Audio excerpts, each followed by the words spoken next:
The morning Evelyn Hayes stepped off that stagecoach, Caleb Whitmore had 3 rules carved deeper than any brand on his cattle. No woman enters his stables, touches his ledgers, or gives orders to his men.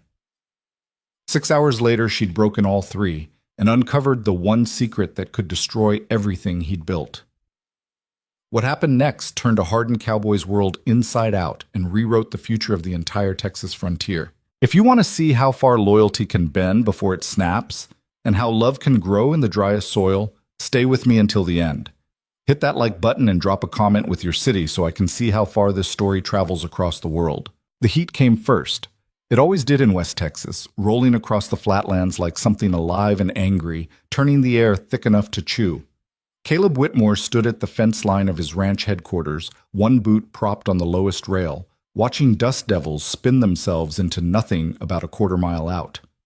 His hat brim cut a hard shadow across a face that hadn't smiled in 3 years, maybe 4. He'd stopped counting. Behind him, the ranch spread out in all directions. 2,000 acres of scrub grass, decent water, and cattle that knew better than to stray. The barn stood solid, rebuilt after the fire of '81. The bunkhouse sat quiet in the midday stillness. Everything had its place. Everything followed the order he'd established after the chaos nearly killed him. Boss? Caleb didn't turn. He knew Garrett's voice, his foreman for the past 6 years. The only man on the property who'd earned the right to interrupt his silence. Stagecoach coming in, Garrett said.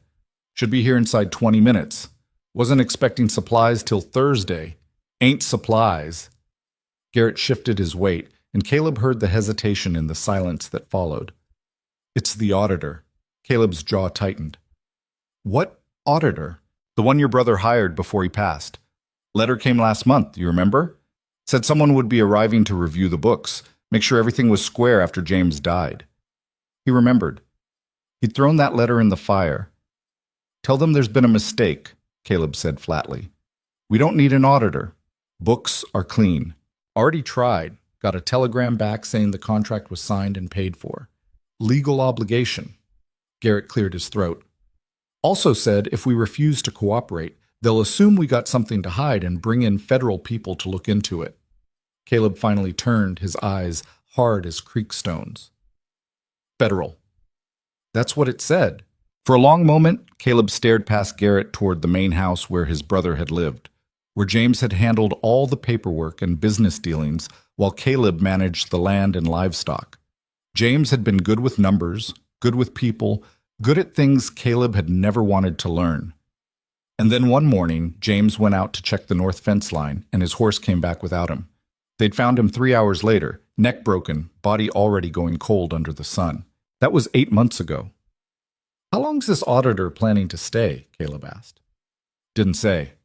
But they sent 2 trunks ahead last week, heavy ones. 2 trunks. That meant weeks, maybe longer. Caleb felt something cold settle in his chest. The same feeling he'd had the morning he found his first wife in the barn with another man. The same feeling when his father died and left him nothing but debt and broken promises. Put whoever it is in the south guest room, he said, away from the main operations, and make sure the men know nobody talks business without clearing it through me first. You got it. Garrett hesitated again. Boss, there's one more thing. What? The auditor. Got a name that's, well, it ain't what you'd expect. Before Caleb could ask what that meant, the sound of hoofbeats and creaking wheels drifted across the distance. The stagecoach appeared as a dark spot against the shimmering heat, growing larger as it approached the main gates. Caleb had rules, 3 of them, carved into the way he ran this ranch, as surely as the property markers were carved into boundary stones. Rule 1. No woman entered his stables. Not to visit, not to admire the horses, not for any reason. The stables were workspace, and work was where chaos started if you let your guard down. Rule 2. No woman touched his books. Numbers were the backbone of everything, and he'd learned the hard way that trust and bookkeeping didn't mix. Rule 3. No woman gave orders to his men. Chain of command kept things running smooth, and the moment you blurred those lines, everything fell apart. These rules had kept him alive, kept the ranch profitable, kept his life simple and clean in a world that was neither. He didn't apologize for them, didn't explain them. They just were. The stagecoach rolled to a stop in front of the main house, dust billowing up around the wheels. The driver, a weathered man named Chester, who ran the route between Austin and the smaller settlements, climbed down with the stiff movements of someone who'd been sitting too long. "Afternoon, Mr. Whitmore," Chester called. "Got your delivery." Caleb walked over, Garrett following a few steps behind. He expected to see some slick city man emerge, probably wearing a suit too nice for ranch work, probably already sweating through his collar. Instead, the stagecoach door opened and a woman stepped down. She was tall, maybe 5'8", with dark hair pulled back in a practical knot that had started to come loose during the journey. Her dress was brown, well-made but not fancy, with dust coating the hem. She wore gloves and carried a leather satchel that looked heavy.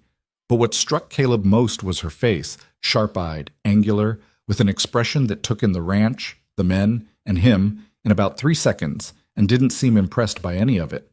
"Mr. Whitmore." She didn't wait for confirmation. "I'm Evelyn Hayes. I believe you were expecting me." Her voice was clear, educated, with an accent that suggested Eastern schooling but not Eastern softness. She set the satchel down and pulled off her gloves, and Caleb noticed her hands were marked with ink stains and a thin scar across the left knuckles. "There's been a mistake," Caleb said. "I don't make mistakes."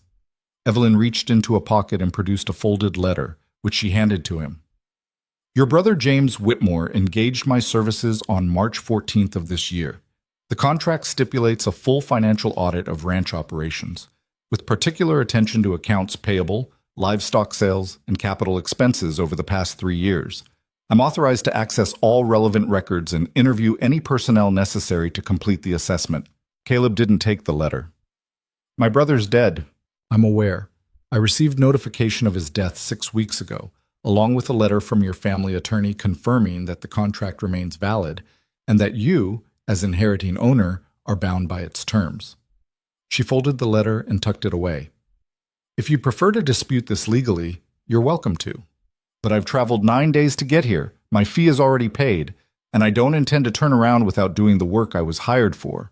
Garrett made a sound that might have been a suppressed laugh. Caleb shot him a look that killed it. "You're an auditor," Caleb said. "That's correct. A financial auditor. Among other things, I also handle estate settlements, business valuations, and fraud investigation."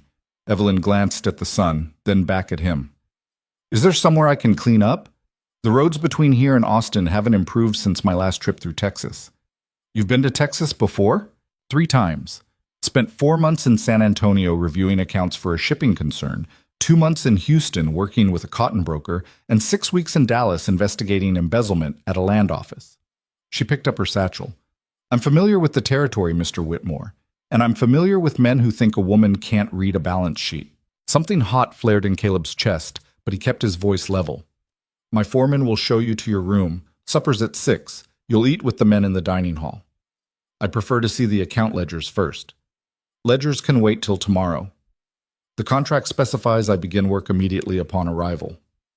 "The contract," Caleb said, taking a step closer, "doesn't run this ranch. I do. And I say the ledgers wait till tomorrow." Evelyn held his stare without blinking. Up close, he could see her eyes were gray-blue, the color of storm clouds. "Mr. Whitmore, I understand this is an inconvenience, but I have a job to do, and the sooner I do it, the sooner I'll be out of your way. Now, are the financial records kept in the main house or in a separate office?" Nobody spoke to him like this. Not his men, not his business partners, not anyone who valued keeping their position or their teeth. But before Caleb could respond, Garrett stepped forward with the kind of diplomatic smoothness that made him a good foreman. "The records are in Mr. James's old office, ma'am," Garrett said. "It's in the main house just off the east parlor. But the room hasn't been touched since he died, and it's likely a mess.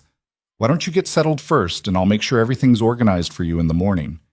Evelyn considered this, then nodded. "That's acceptable. Thank you, Mr. Garrett Webb, ma'am. Foreman." "Mr. Webb," she turned back to Caleb.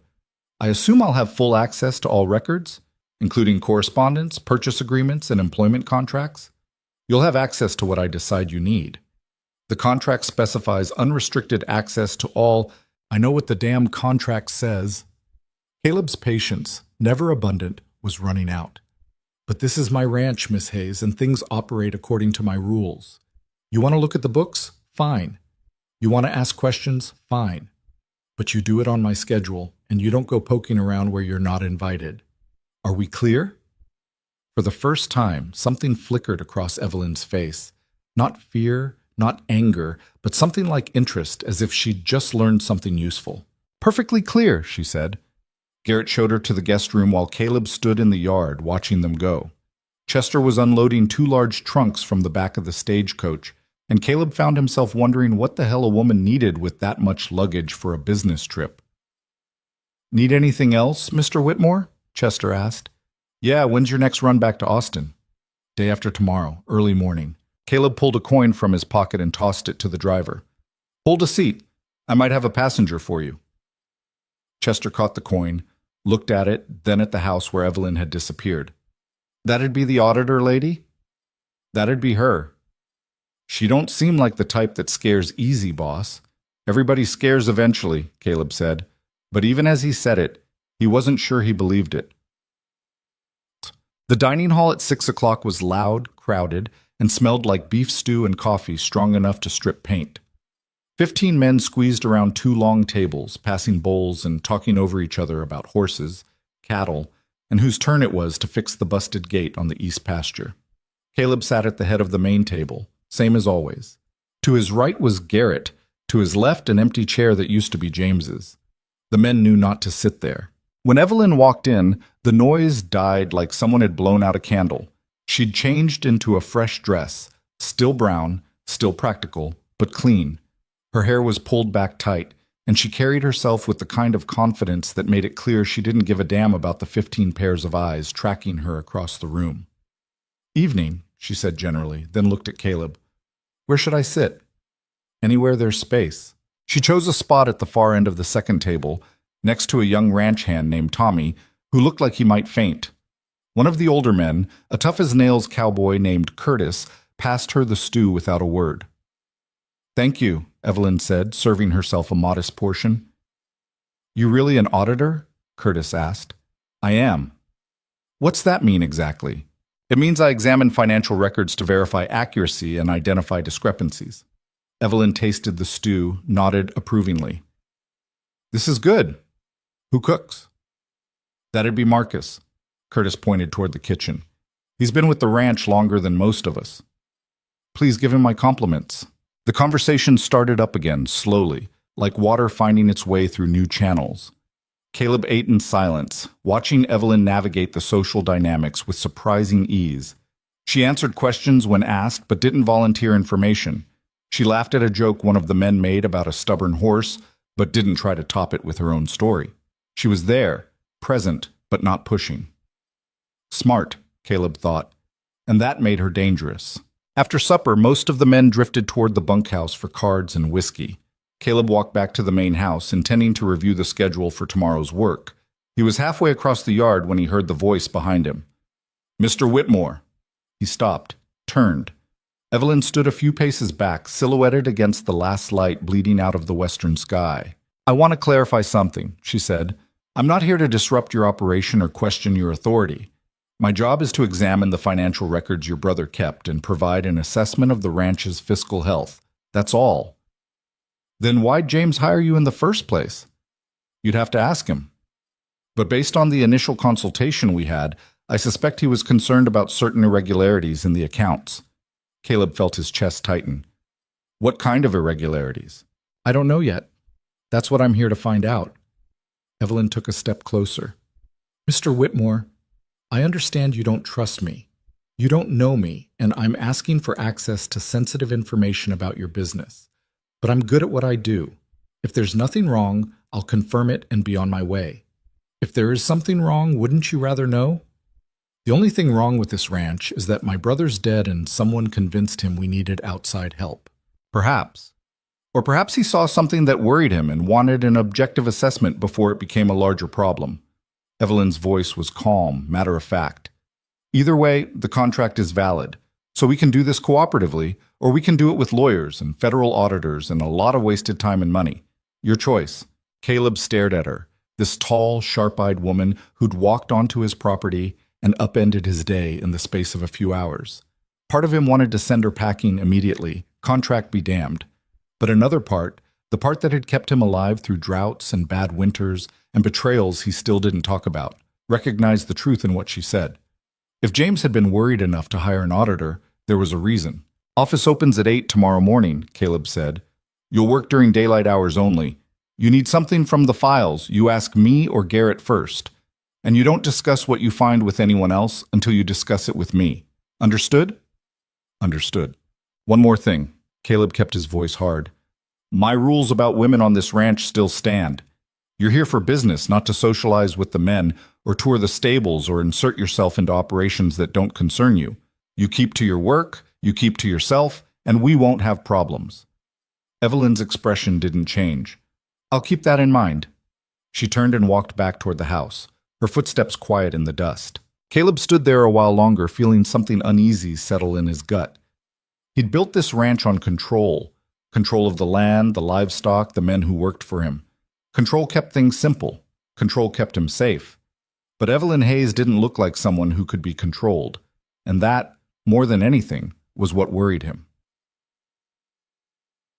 What? The next morning broke hot and clear, the kind of day that promised to get worse before it got better. Caleb was up before dawn, as always working through his routine with mechanical precision. Feed the horses, check the fence repairs from yesterday, review the work assignments with Garrett. At 8 o'clock, he unlocked the door to James's old office. He'd avoided this room for months. After the funeral, he'd locked it up and told himself he'd deal with it later, when the anger dulled and the grief stopped ambushing him at odd moments. But later kept not arriving, and now Evelyn Hayes was going to walk in and see the mess his brother had left behind. The office was smaller than he remembered. Bookshelves lined 2 walls stuffed with ledgers, correspondence files, and legal documents. The desk sat in the middle, its surface buried under papers, ink bottles, and a cold coffee cup growing mold. The air smelled stale. Caleb opened the windows, then stepped back as Evelyn entered. She stopped in the doorway, surveying the chaos with the same analytical gaze she'd used on the ranch yesterday. "How long did your brother manage the books?"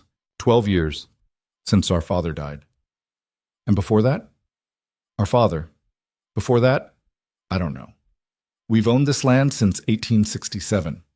Evelyn set her satchel on the only clear corner of the desk. "I'll need a few hours to organize this before I can start the actual audit. Is there somewhere else you need to be?" "I'll be around.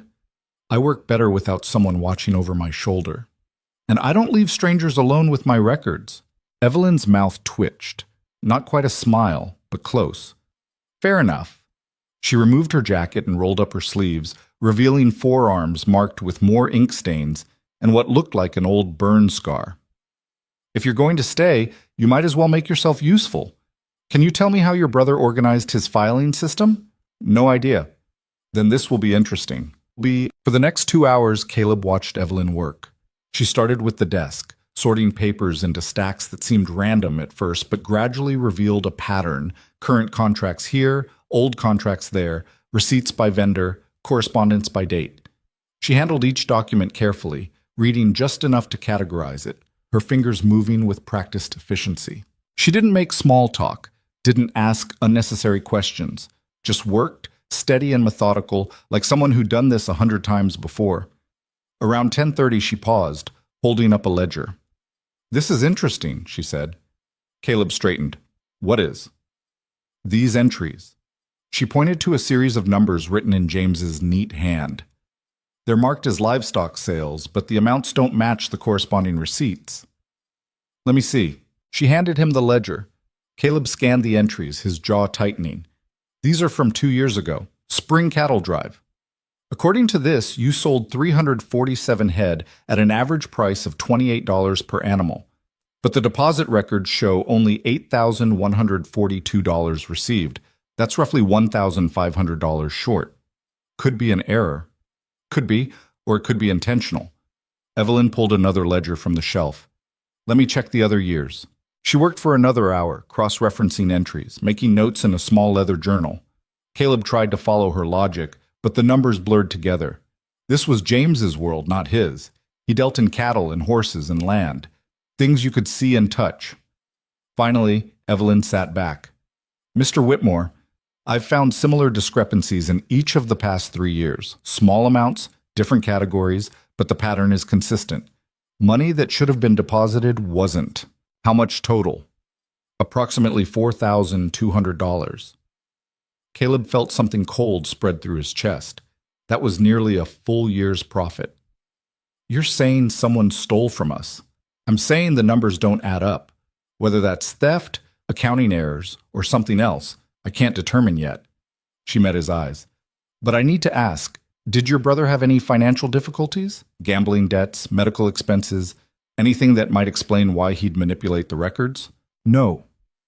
The word came out harder than Caleb intended. James was honest. Whatever you found, there's another explanation. I hope you're right, but I need to investigate further. Evelyn stood, stretching her back. I'll need to interview your foreman and anyone else who had access to these accounts. I'll also need to examine your bank records and any contracts related to livestock sales. Garrett didn't steal anything. I'm not accusing anyone yet. I'm gathering information. You're gathering information that could ruin a good man's reputation. Evelyn's expression hardened. Mr. Whitmore, I understand this is difficult, but if there's been systematic theft from this ranch, don't you want to know who's responsible? Or would you rather bury your head in the sand and hope the problem goes away? They stood there, locked in a silent battle of wills. Outside, Caleb could hear the men working, the sound of hammers and voices carrying through the open window. Do what you need to do, he said finally. But you talk to Garrett in my presence, and you don't share your theories with anyone else until you have proof. Agreed. Caleb left the office feeling like he'd been gut-punched. $4,000, 3 years, and somehow he'd never noticed. James had handled the books, handled the business side of everything, and Caleb had trusted him because that's what brothers did. But if James hadn't taken the money, who had? That afternoon, Caleb found himself in the stables, working through his frustration with a pitchfork and a stall that needed mucking. The physical labor helped, the familiar rhythm clearing his head enough to think. He was halfway through when he heard footsteps behind him. Need some help? He turned. Evelyn stood in the stable doorway, no longer wearing her business dress, but a simpler work skirt and blouse.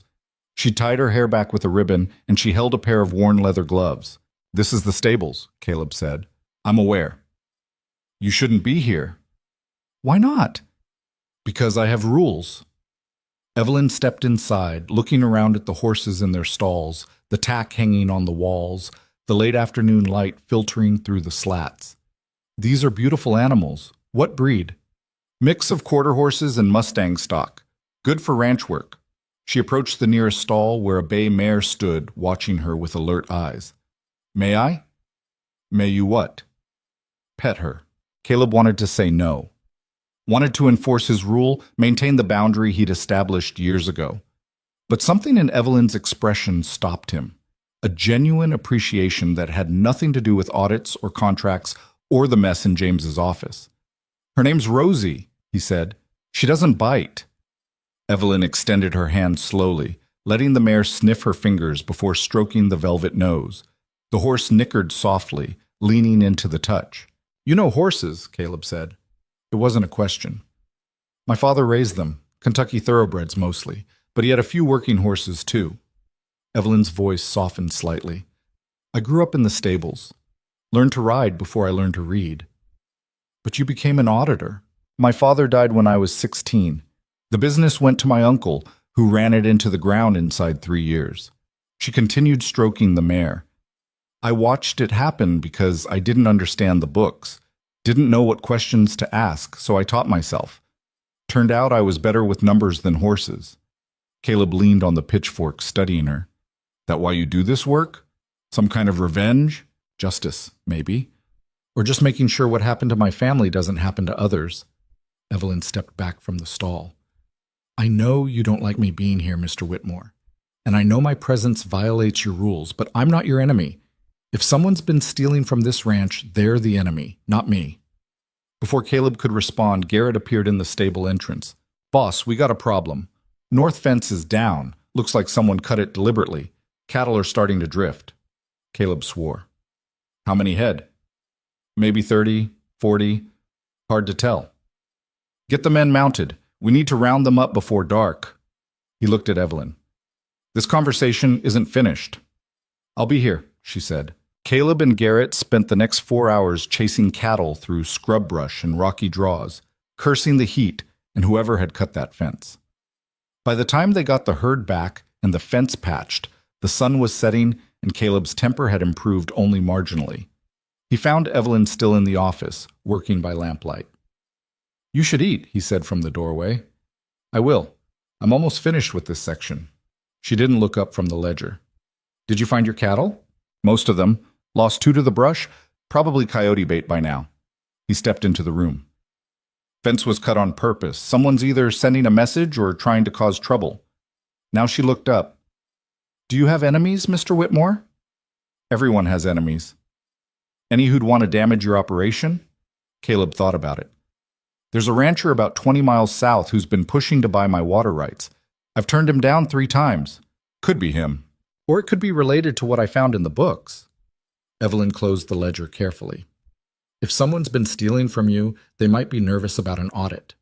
That possibility hadn't occurred to Caleb, and he didn't like it. "You think whoever took that money is still here, on my ranch?" "I don't know, but it's worth considering." She stood, rubbing her eyes. "I've been through about half the records. The pattern continues, small amounts, different categories, always just under the threshold where someone might notice. Whoever did this was careful." "Show me." For the next hour, Evelyn walked him through what she'd found, explaining each discrepancy in language he could understand. The more she showed him, the angrier Caleb became, not at her, but at himself for not seeing it, and at whoever had been bleeding his ranch dry while he focused on everything but the numbers. "Tomorrow, I need to talk to Garrett," Evelyn said. "And I need to see your bank records, the ones your brother would have used for deposits." "Bank's in town, 8 miles. Can you take me?" Caleb hesitated. The thought of spending 8 miles in a wagon with this woman, alone, made something uncomfortable twist in his gut. But she needed those records, and he needed answers. "We'll leave at dawn," he said. "Thank you." As Caleb turned to go, Evelyn spoke again. "Mr. Whitmore, about your rules." He stopped. "I understand why you have them. Control is important, especially when you've been hurt. But sometimes the things we do to protect ourselves end up being the things that hurt us most."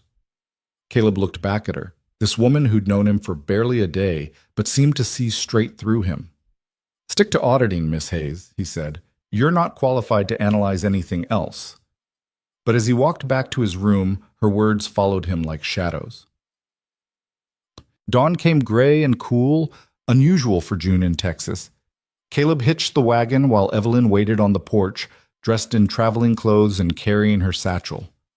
They rode in silence for the first mile, the only sound the creak of wheels and the steady clip of hooves. "Tell me about your brother," Evelyn said finally. "Why?" "Because understanding him might help me understand the books he kept." Caleb kept his eyes on the road. "James was younger by 3 years, smarter than me in most ways that counted. After our father died, we split the work. I handled the land and livestock, he handled the business and legal affairs. It worked." "Were you close?" "Close enough." The words came out rougher than Caleb intended. "He had his life, I had mine. We didn't always agree, but we respected each other. At least I thought we did." "You think he didn't trust you?" "I think if he was worried about the books, he should have told me instead of hiring a stranger." Evelyn was quiet for a moment. "Maybe he didn't want to worry you until he knew for certain, or maybe he was protecting someone." "Protecting who?" "I don't know yet." They reached town around 9 o'clock. The bank was a solid brick building on Main Street, and the manager, a thin man named Paulson who'd known James, greeted them with nervous efficiency. "Mr. Whitmore, Miss Hayes, how can I help you?" "We need to see the deposit records for my ranch account," Caleb said. "Past 3 years." Paulson's smile faltered. "All of them?" "All of them." It took 2 hours to pull the records and another hour for Evelyn to cross-reference them with the ledgers she'd brought. Caleb watched her work, fascinated despite himself by the way she could scan a page of numbers and immediately spot discrepancies that would have taken him days to find. Finally, she sat back. "I have bad news." Caleb's jaw tightened. "How bad?" "The missing money from the ledgers was never deposited. But more than that, there are additional deposits here that don't appear in your brother's records at all. Small amounts, irregular timing, all marked as cash deposits made by James Whitmore. What are you saying? I'm saying someone was making deposits in your brother's name. Deposits he apparently didn't know about, or at least didn't record. Evelyn's voice was carefully neutral. Mr. Whitmore, I think your brother discovered the same discrepancies I did, and I think whoever was responsible realized he was getting close to the truth. The implication hung in the air like smoke.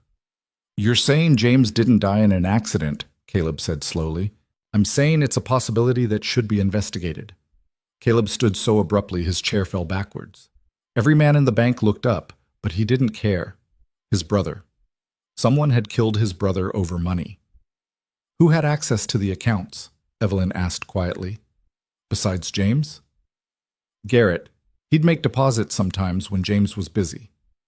Anyone else? Caleb's mind raced through the possibilities. Marcus, the cook, would handle supply payments. A few of the senior hands had authority to buy equipment or materials if needed, but they'd always clear it with James or Garrett first. I need to interview all of them, today. They rode back to the ranch in heavy silence, Caleb's hands tight on the reins. James hadn't just died. Someone had killed him, and that same someone was still at the ranch, still stealing, still walking around like nothing had happened. When they arrived, Caleb went straight to find Garrett. He found him in the barn, working on a broken saddle. We need to talk, Caleb said. In the office. Now. Garrett looked up, taking in Caleb's expression. What's wrong? Just come. In the office, with Evelyn present, Caleb laid out what they'd found. Garrett's face went through several emotions: confusion, disbelief, anger, and finally something like fear. You think I stole from you? Garrett asked. I think someone did. And you had access. Caleb hated saying it, hated the look on his foreman's face, but he had to know. Boss, I've worked for you for 6 years. You really believe I'd— Show me your bank account, Evelyn interrupted. If you're innocent, you've got nothing to hide. Garrett stared at her, then at Caleb. This is what it's come to? After everything? Just show us, Caleb said quietly. For a long moment, Garrett didn't move. Then he pulled a small ledger from his pocket, the one he used to track his personal finances. Here, look at whatever you want. Evelyn took it, scanning the entries with the same methodical precision she'd applied to everything else. After a few minutes, she shook her head. These deposits match his salary. No unusual amounts, no irregular timing. She handed the ledger back. Mr. Webb, I apologize, but we had to verify. Garrett took the ledger, his face tight. Who else are you going to accuse? Everyone who had access, Evelyn said. This isn't personal, it's process. The hell it's not personal. Garrett looked at Caleb. James was my friend too. You think I don't want to know what happened to him? Then help us figure it out, Caleb said. For the rest of the afternoon, they interviewed the men one by one. Marcus, the cook, had a small savings account, but nothing suspicious. The senior hands were clean. By sunset, they'd eliminated everyone except 2 newer workers who'd left the ranch a month after James's death. They came on about 4 years ago, Garrett said, reviewing the employment records. Brothers named Sullivan. Worked hard, kept to themselves. After James died, they said they were heading to California and took off without much notice. Did James interact with them much? Evelyn asked. Not that I noticed. They were just hands, good with cattle, decent ropers. Evelyn made a note. I'll need their last known addresses. Probably don't have any. Drifters, mostly. Garrett hesitated. Boss, what if we're wrong about this? What if James just fell off his horse? Then why the missing money? Caleb asked. I don't know, but accusing dead men of murder seems— Not dead, Evelyn interrupted. Gone. There's a difference. That night, Caleb couldn't sleep. He kept seeing James's face, kept replaying their last conversation. They'd argued about fence repairs, something stupid and forgettable. Caleb had been annoyed that James wanted to spend money they didn't have, and James had said something about long-term planning that Caleb had dismissed. What if James had been trying to tell him something? What if there'd been signs, and Caleb had been too stubborn to see them? Around midnight, he gave up on sleep and walked to the office. Light showed under the door. He pushed it open to find Evelyn still working, surrounded by papers, her hair falling loose from its pins. You should sleep, he said. So should you. Caleb stepped inside, closing the door behind him. Tell me the truth.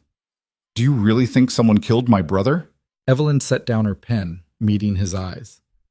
I think the timing is suspicious. I think the pattern of theft suggests someone smart and patient, and I think James discovered something that scared him enough to hire me without telling you. She paused. But I don't have proof, just questions. Questions aren't enough. No, but they're a start. She stood, stretching. Mr. Whitmore, I know this is hard, but if we're going to find the truth, you need to be honest with me. Is there anything at all, that struck you as odd in the weeks before James died? Caleb thought back, forcing himself past the grief to remember details. He was distracted, short-tempered, which wasn't like him. He spent a lot of time in here working late. He frowned. And he asked me once if I trusted Garrett. What did you say? I said, of course I did. Garrett's been loyal since day one. Caleb met Evelyn's eyes. Was I wrong? I don't think so. But James might have been testing the waters, trying to figure out if he could tell you what he suspected. Why wouldn't he just tell me? Maybe he was afraid you wouldn't believe him. Or maybe he was trying to protect you. Evelyn's expression softened slightly. From what I've seen, your brother cared about you very much. Sometimes people keep secrets not because they don't trust us, but because they don't want to burden us with their fears. Something in Caleb's chest loosened, just a fraction. You didn't know him. No. But I know numbers, and I know patterns, and the pattern I'm seeing suggests someone who is careful, methodical, and desperately trying to solve a problem without causing panic. She picked up one of the ledgers. Your brother was good at this work, Mr. Whitmore. Really good. If he missed the theft at first, it's because whoever did it was better. They stood there in the lamplight, the weight of too many questions pressing down on them both. Thank you, Caleb said finally. For what? For being thorough. For not giving up when I was an ass about letting you do your job. He managed something that might have been a smile. James chose well when he hired you. Evelyn's expression flickered with something Caleb couldn't quite read. Get some sleep, Mr. Whitmore. Tomorrow, we keep digging. As he walked back to his room, Caleb realized something had shifted. Evelyn Hayes was no longer an unwanted intruder disrupting his carefully ordered world. She was an ally, maybe the only one he had. And somehow, that was more terrifying than anything else. The next 3 days fell into a rhythm that felt both strange and inevitable. Evelyn worked through the ledgers with relentless focus while Caleb ran the ranch, but their paths crossed more often than he'd expected. She'd appear at breakfast with questions about livestock sales from 2 years back. He'd find her in the barn at sunset, sketching diagrams of cash flow that made his head hurt. Slowly, reluctantly, he began to see the shape of what his brother had been chasing. On the fourth morning, Evelyn knocked on his bedroom door before dawn. Get dressed, she said through the wood. I found something. 10 minutes later, they sat in the office with coffee going cold between them. Evelyn had papers spread across every available surface, connected by lines she'd drawn in pencil. Look at this. She pointed to a series of entries spanning 18 months.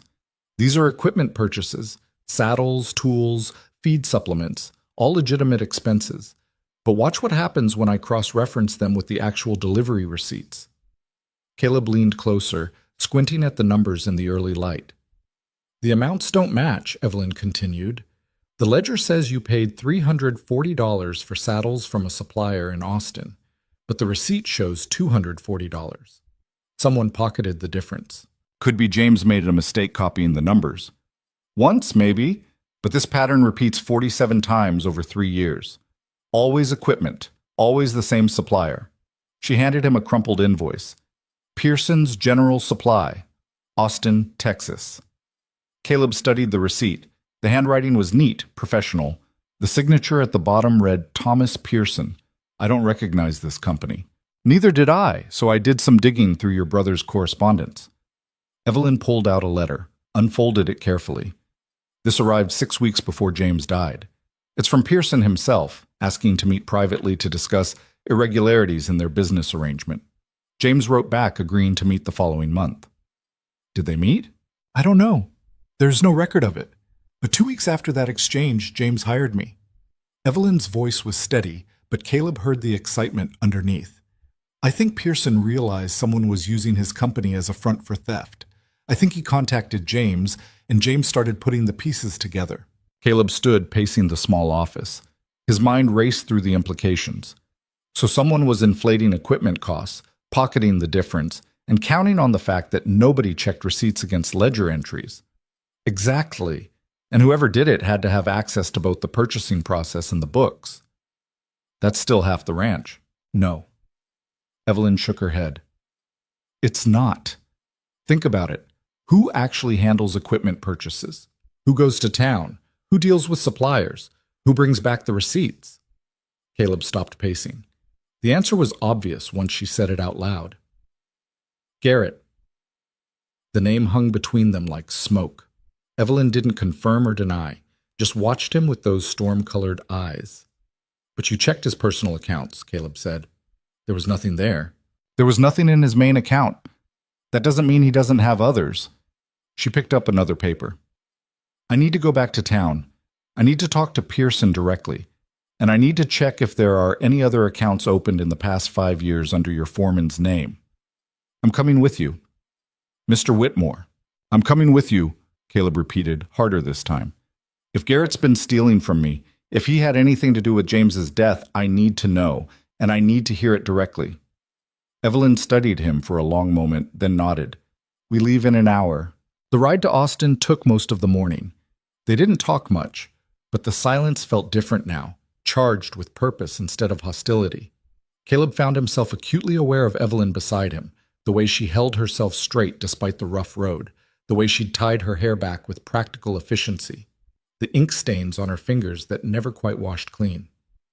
Can I ask you something? He said finally. Of course. Why do you do this work? I mean, really, you could have married, settled down, done what most women do? Evelyn's laugh was short and sharp. Most women don't get a choice about settling down, Mr. Whitmore. They get told who to marry, how to live, what to think. I decided a long time ago that I'd rather answer to myself. Must get lonely. Sometimes. She glanced at him. But loneliness is better than the alternative. What alternative? Losing yourself to make someone else comfortable. Her voice held an edge he hadn't heard before. I watched my mother do that. Watched her shrink and shrink until there was nothing left but what my father needed her to be. When he died, she didn't know how to exist without someone telling her what to do. She was dead within a year. Caleb didn't know what to say to that. He thought about his own mother, who'd died when he was young, leaving only vague memories of warmth and bread baking. He thought about his first wife, Sarah, who'd seemed so perfect until the day she wasn't. I had a wife once, he heard himself say, long time ago, before James and I bought the ranch together. Evelyn waited, not pushing, letting him find the words. Her name was Sarah. We met at a dance in town, got married 3 months later. I was young, thought I knew everything. He kept his eyes on the road.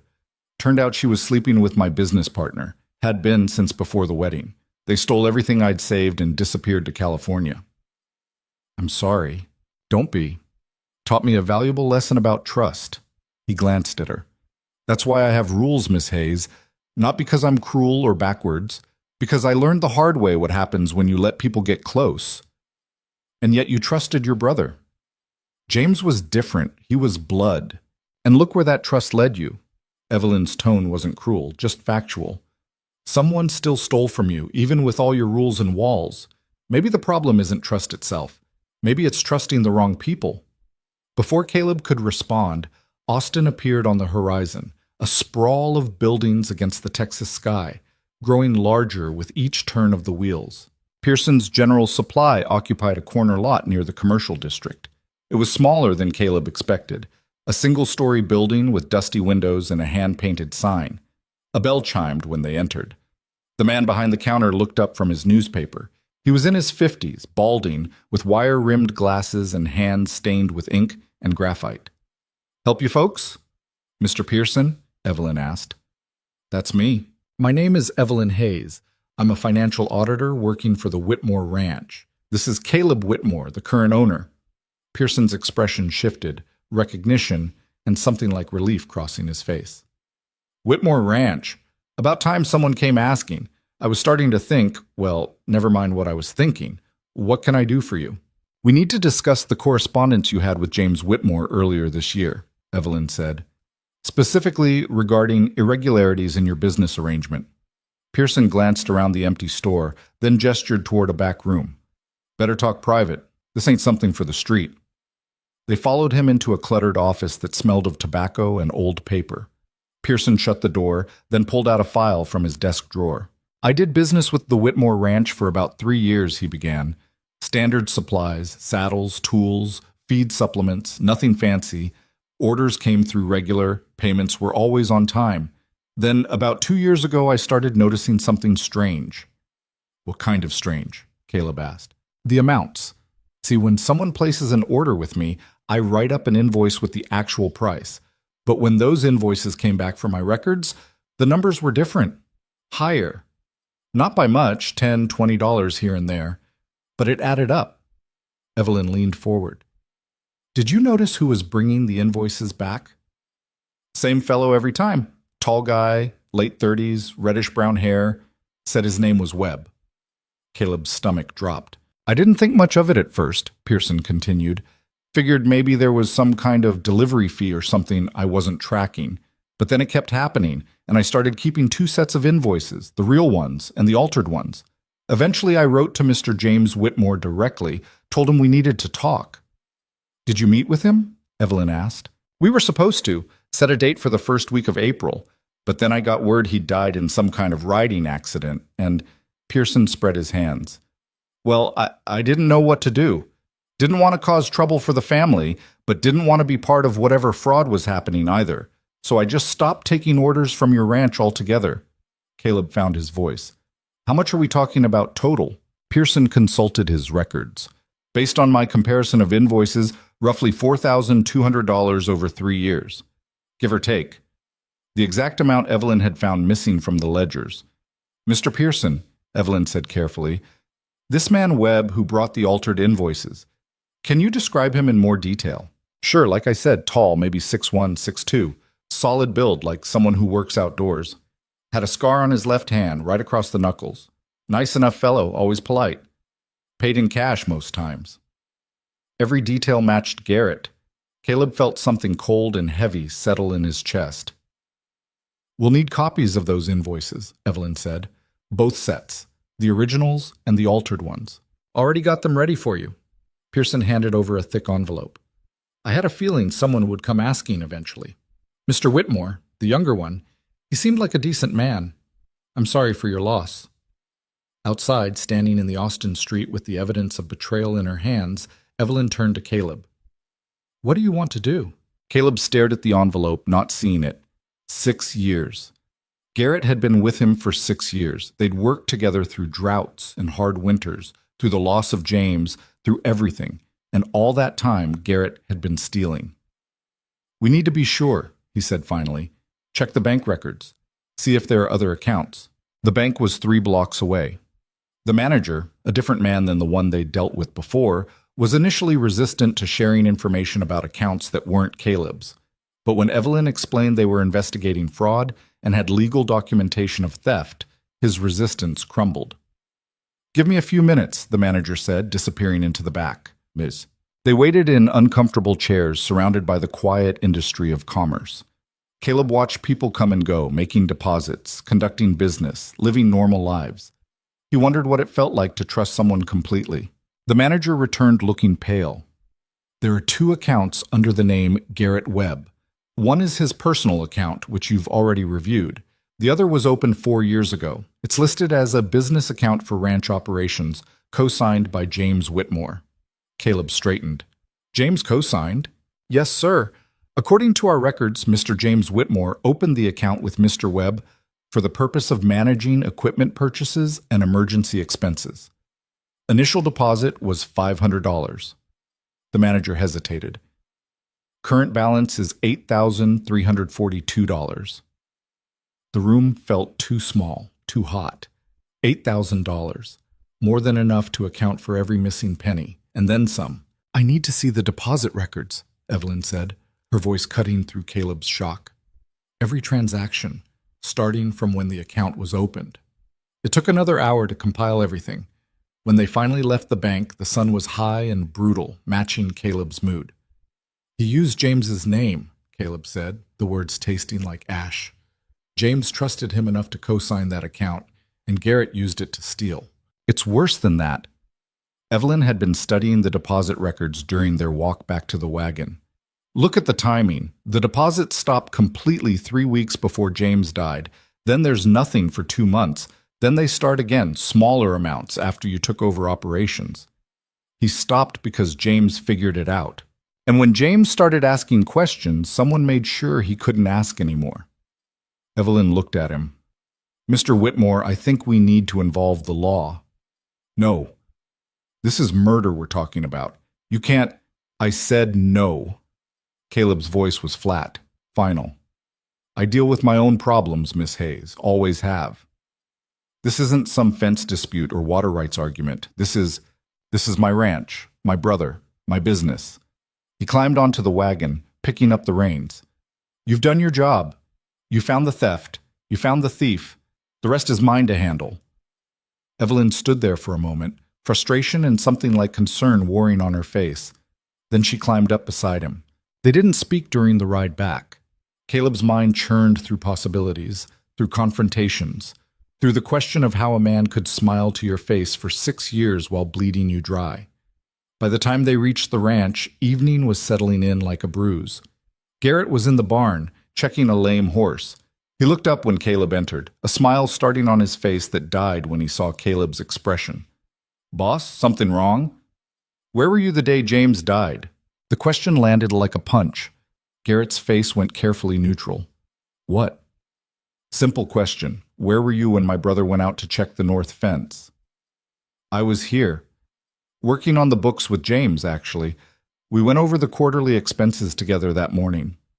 Garrett set down the brush he'd been holding. Why are you asking me this? Because someone altered invoices from Pearson's General Supply. Someone opened a bank account using James's name. Someone made deposits that don't appear in any of our records. Caleb took a step closer. And that someone was you. For 3 heartbeats, Garrett didn't move. Then something crumbled behind his eyes. How did you find out? The admission hit Caleb harder than he'd expected. Part of him had still been hoping for an explanation, for some mistake that would make this all make sense. Does it matter? Caleb heard his voice shake slightly. You stole from us. From James, from me. For years. It wasn't supposed to go like this. Garrett's words came fast now, desperate. It started small, just a little here and there. I had debts, bad gambling debts, and I thought I could pay them back before anyone noticed. But then the debts grew, and the amounts had to grow, and when James figured it out, you killed him. No. The word exploded out of Garrett. No, I swear to you, I didn't touch James. Yeah, he confronted me about the accounts. Yeah, we argued, but he fell off that horse on his own. I wasn't even there. You just said you were working with him that morning. I was, but then he rode out alone, said he needed to think. I stayed here. Garrett's face was twisted with something that looked like genuine anguish. Boss, you have to believe me. I'm a thief, I admit that. But I'm not a murderer. Caleb wanted to believe him, wanted it so badly it made his chest ache. But trust was a luxury he couldn't afford anymore. Get out, he said quietly. Caleb, get your things and get off my property. You've got until sunrise. After that, if I see you anywhere near this ranch, I'll shoot you myself. Garrett stood there, looking like a man watching his life collapse. Then he turned and walked away, his footsteps hollow in the empty barn. Caleb stayed there long after Garrett left, staring at nothing. He heard Evelyn approach but didn't turn around. Do you believe him? She asked. About not killing James. I don't know what I believe anymore. The horse James was riding, was it checked after the accident? Caleb frowned. What do you mean checked? For signs of tampering, a burr under the saddle, something to spook it, anything that might have caused it to throw him. It was just an accident. James was a good rider, but even good riders fall. Or maybe someone made sure he'd fall. Evelyn moved to stand beside him.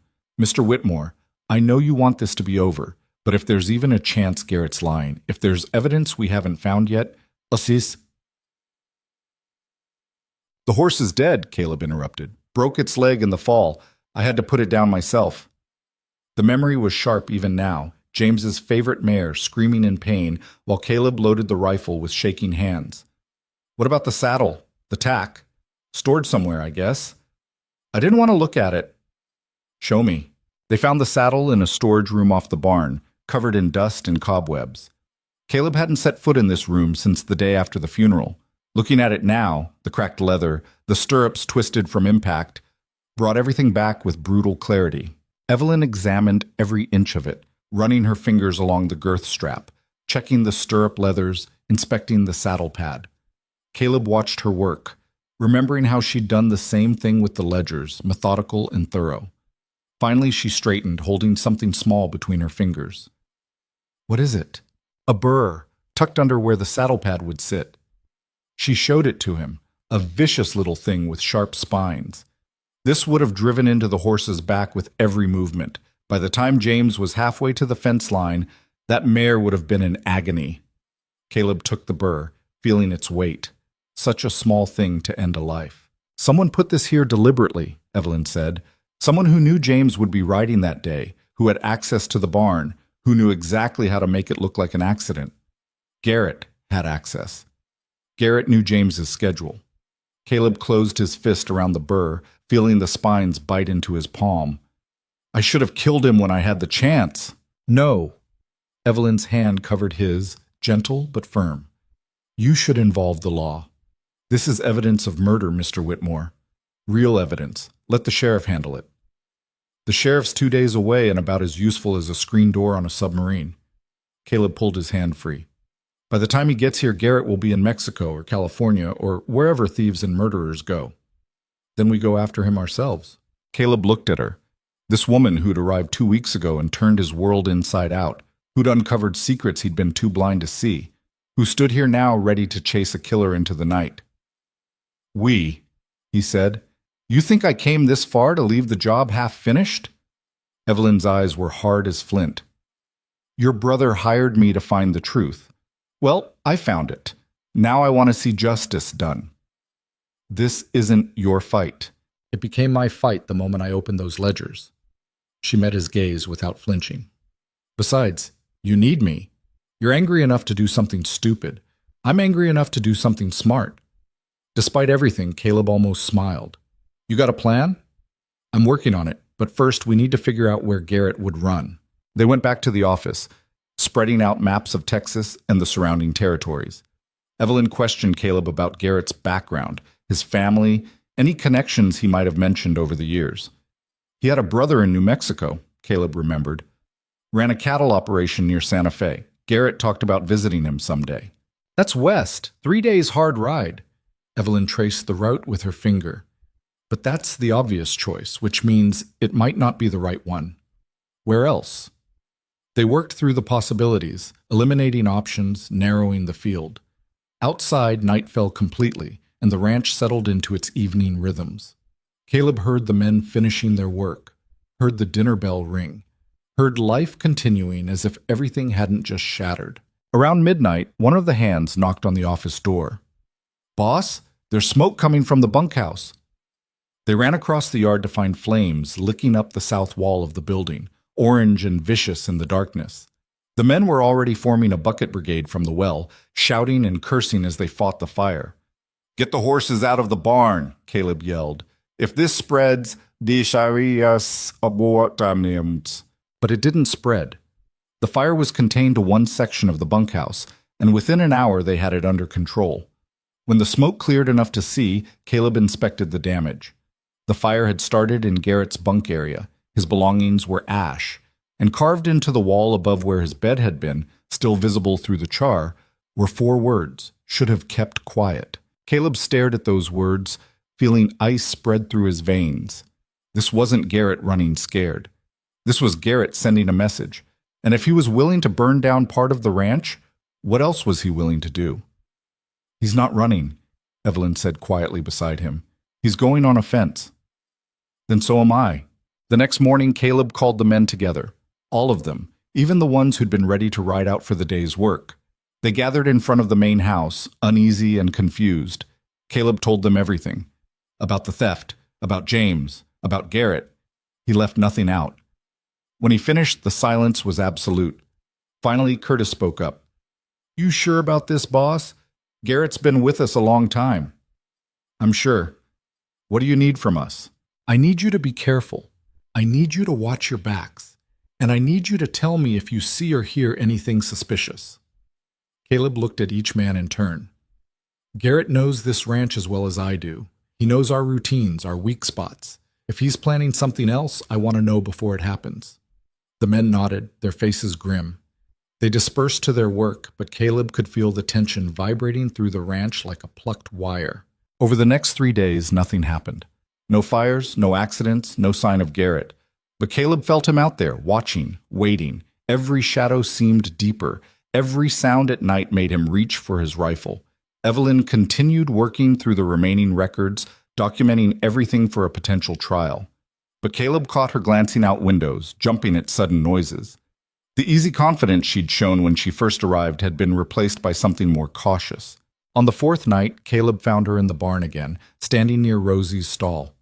The mare nickered softly, pressing her nose into Evelyn's palm. "Couldn't sleep?" Caleb asked. "No. You?" "Not much these days." He leaned against the stall door beside her. "You should go back to Austin. This isn't safe anymore." "Neither is Austin if Garrett decides I'm a loose end worth tying up." Evelyn stroked the mare's neck. "Besides, I told you, I don't run. Even when running's the smart thing to do. Especially then." She looked at him, her face half in shadow.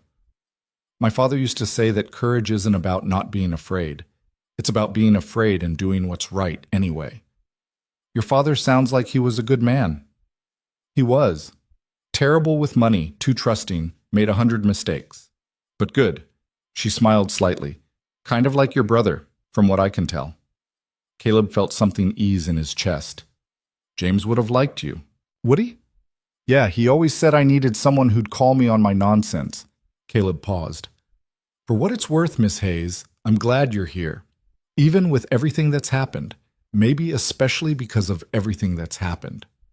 Evelyn turned to face him fully. In the dim lamplight, her eyes looked more blue than gray. "My name is Evelyn. I think we're past formalities, don't you?" "Evelyn," Caleb said, testing the name. It felt right in his mouth, familiar somehow, like he'd been saying it for years instead of weeks. They stood there in the quiet barn, surrounded by the smell of hay and horse and leather.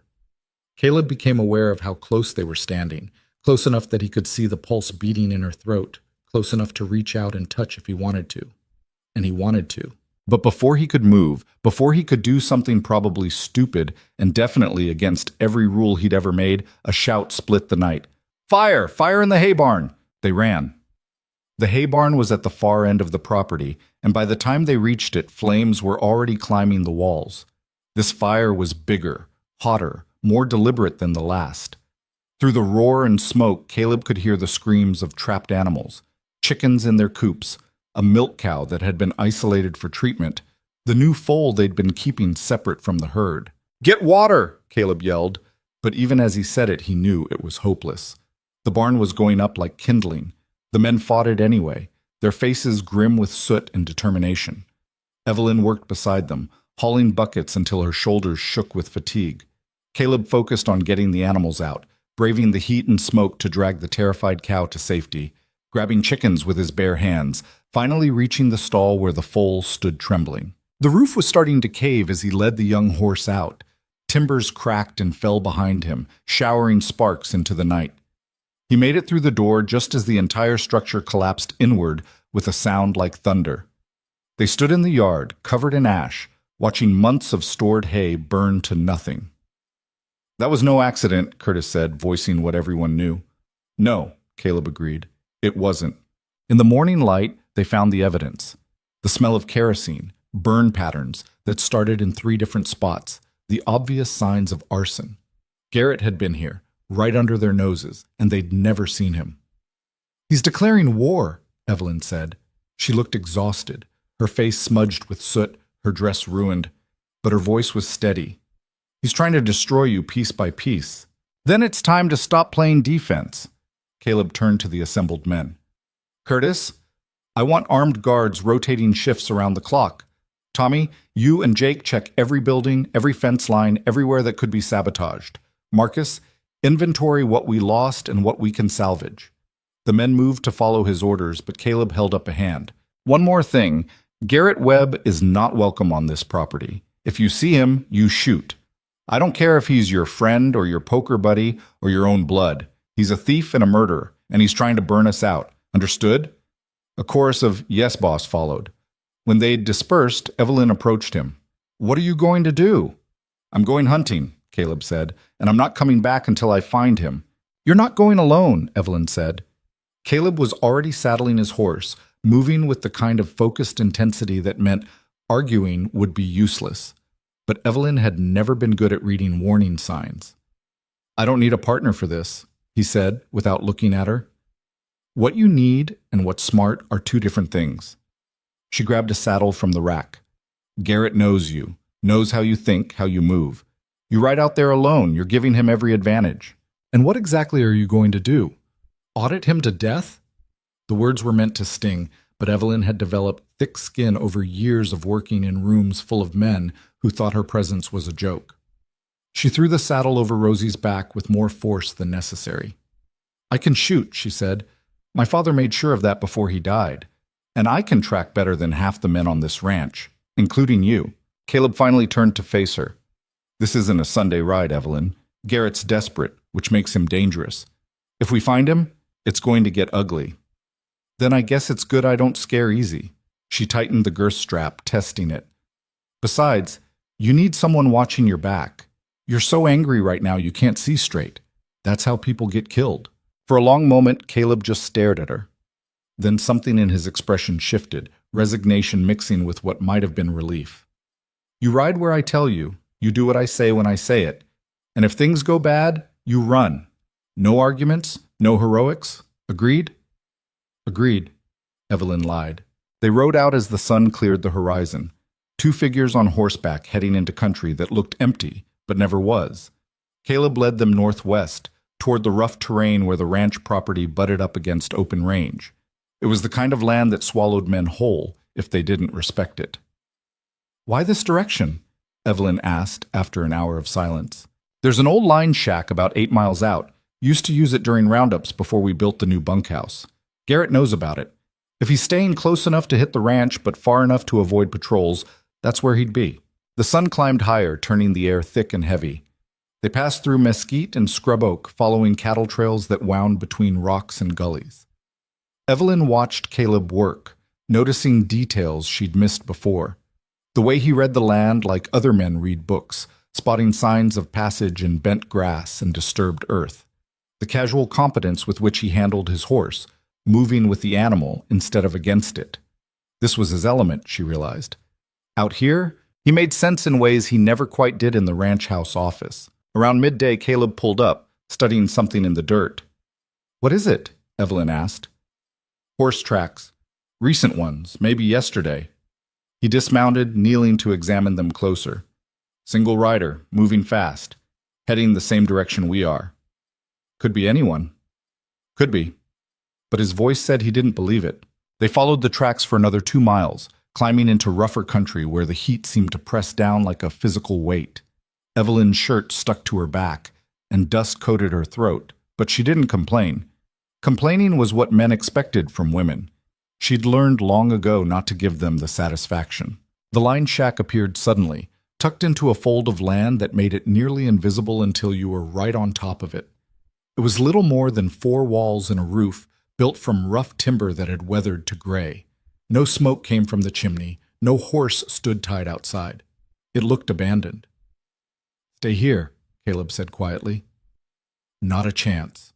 He shot her a look but didn't argue further. They approached on foot, leaving the horses ground-tied in a stand of oak. Caleb had his rifle, Evelyn the smaller pistol she'd kept hidden in her luggage until now. The weight of it felt both foreign and familiar in her hand. The shack's door hung crooked on its hinges. Caleb pushed it open with his rifle barrel, staying to the side in case someone inside decided to shoot first and ask questions later. But the interior was empty, just a broken cot, a cold fireplace, and the smell of old smoke and rodent droppings. "He was here," Caleb said, pointing to the fireplace. "These ashes are fresh, maybe 2 days old." Evelyn searched the small space, finding evidence of recent occupation. An empty whiskey bottle. Cigarette butts ground into the dirt floor, and scratched into the wooden wall above the cot, The same message from the bunkhouse fire. Should have kept quiet. He wants you to find this, she said. He's playing games. Then let's stop playing. Caleb headed for the door, but Evelyn caught his arm. Wait, look at this. She'd found something tucked behind a loose board. A folded paper, creased and stained but still readable. It was a letter, written in James's neat handwriting, dated 3 days before he died. Caleb read it aloud, his voice rough. Garrett, I know about the accounts. I know about Pearson, about the bank deposits, all of it. But I also know you're in trouble, and I want to help. Meet me at the north fence line tomorrow morning early. We'll figure this out together.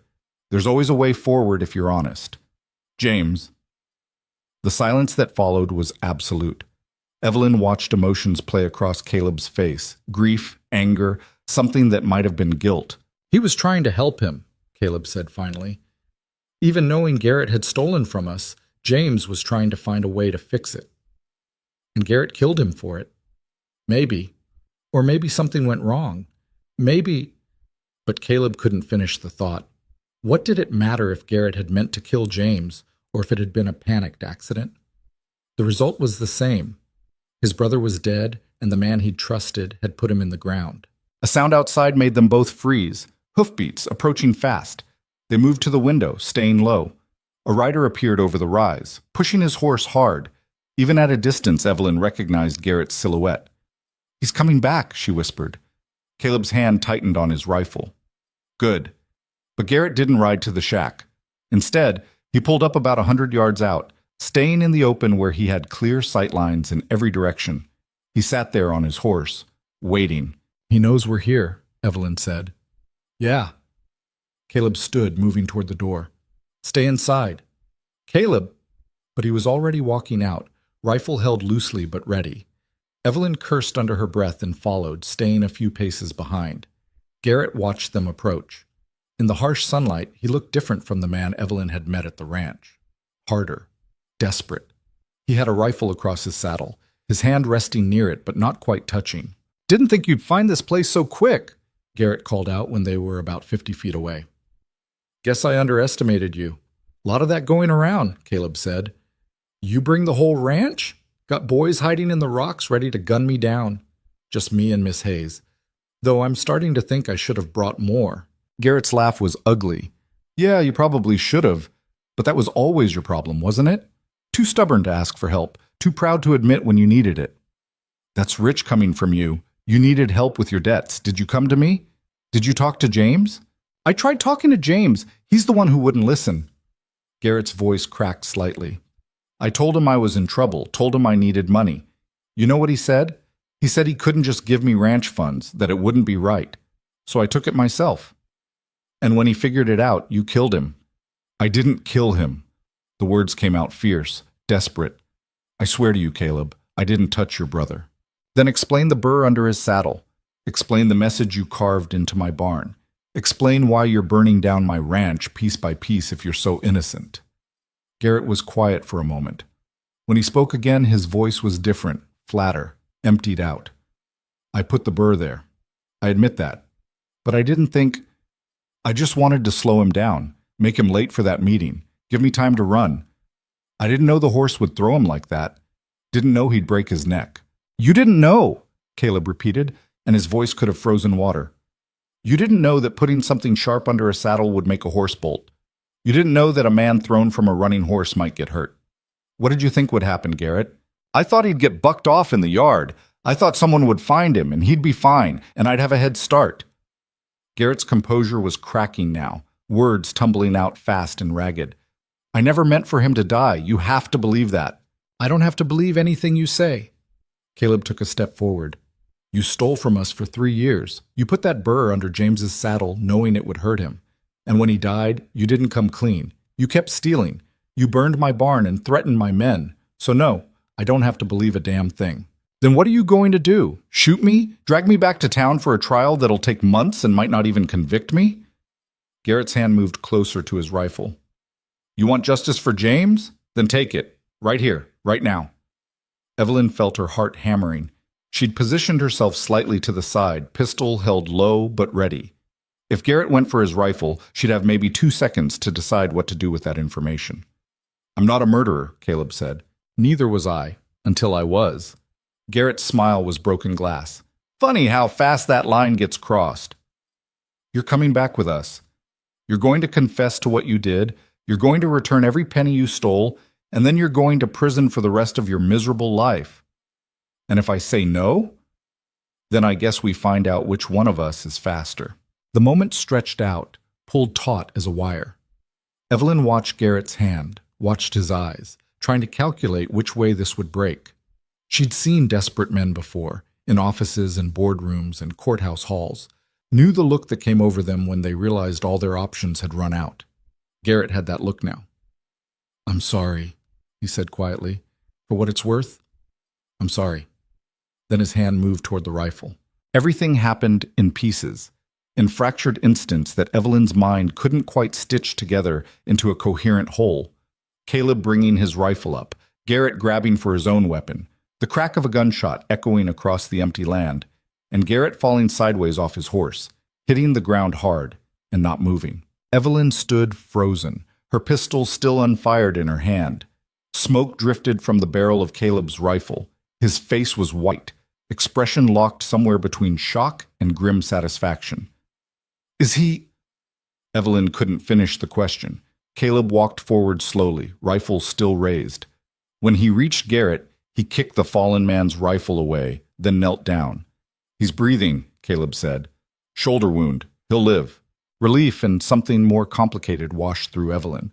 She joined Caleb, looking down at the man who'd caused so much damage. Garrett's eyes were open, his face twisted with pain. "Should have just shot to kill," Garrett rasped.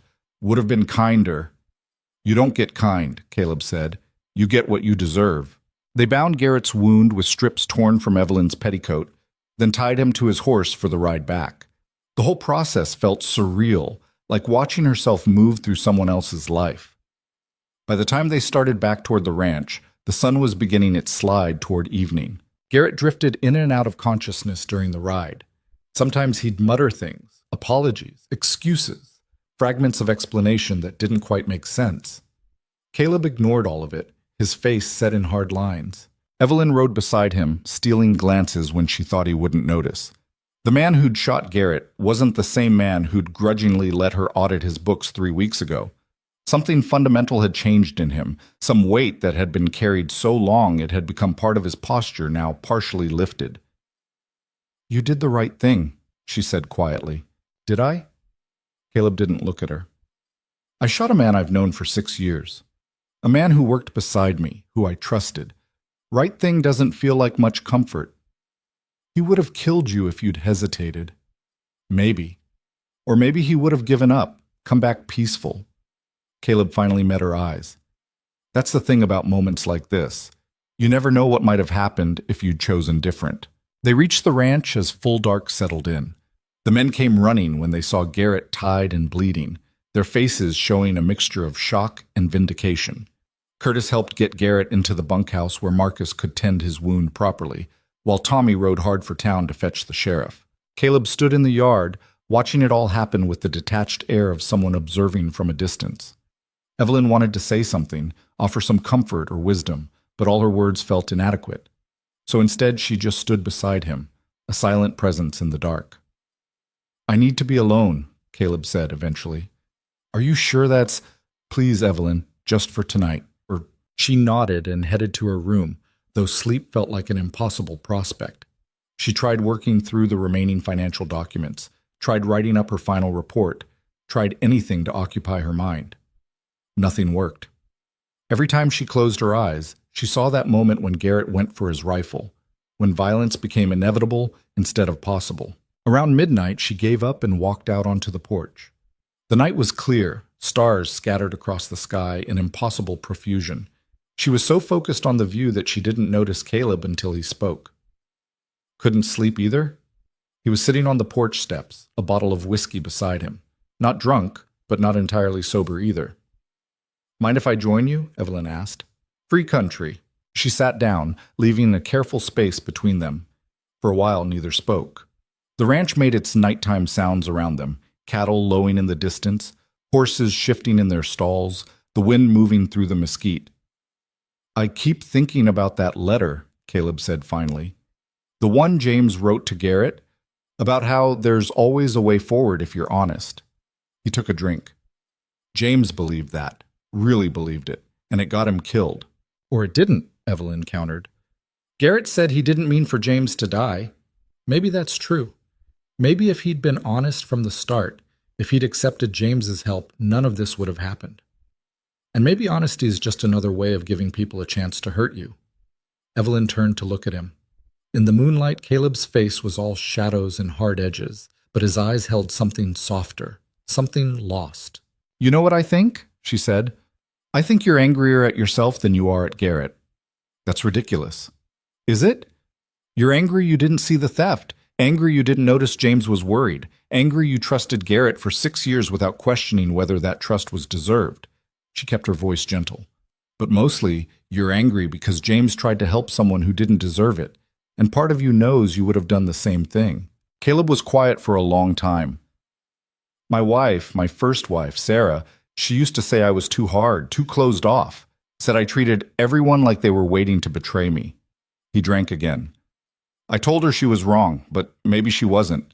Maybe I've been so focused on protecting myself that I forgot how to let people in." "There's a difference between being careful and being cruel," Evelyn said. "Your rules, your boundaries, they're not wrong, Caleb. They're just incomplete. You can protect yourself without shutting everyone out." "How?" "By choosing carefully who you trust, and then trusting them completely." She met his eyes. "James trusted Garrett, and that ended badly. But he also trusted you enough to hire me without telling you, because he knew you'd resist but also knew it was the right thing to do. That trust wasn't misplaced."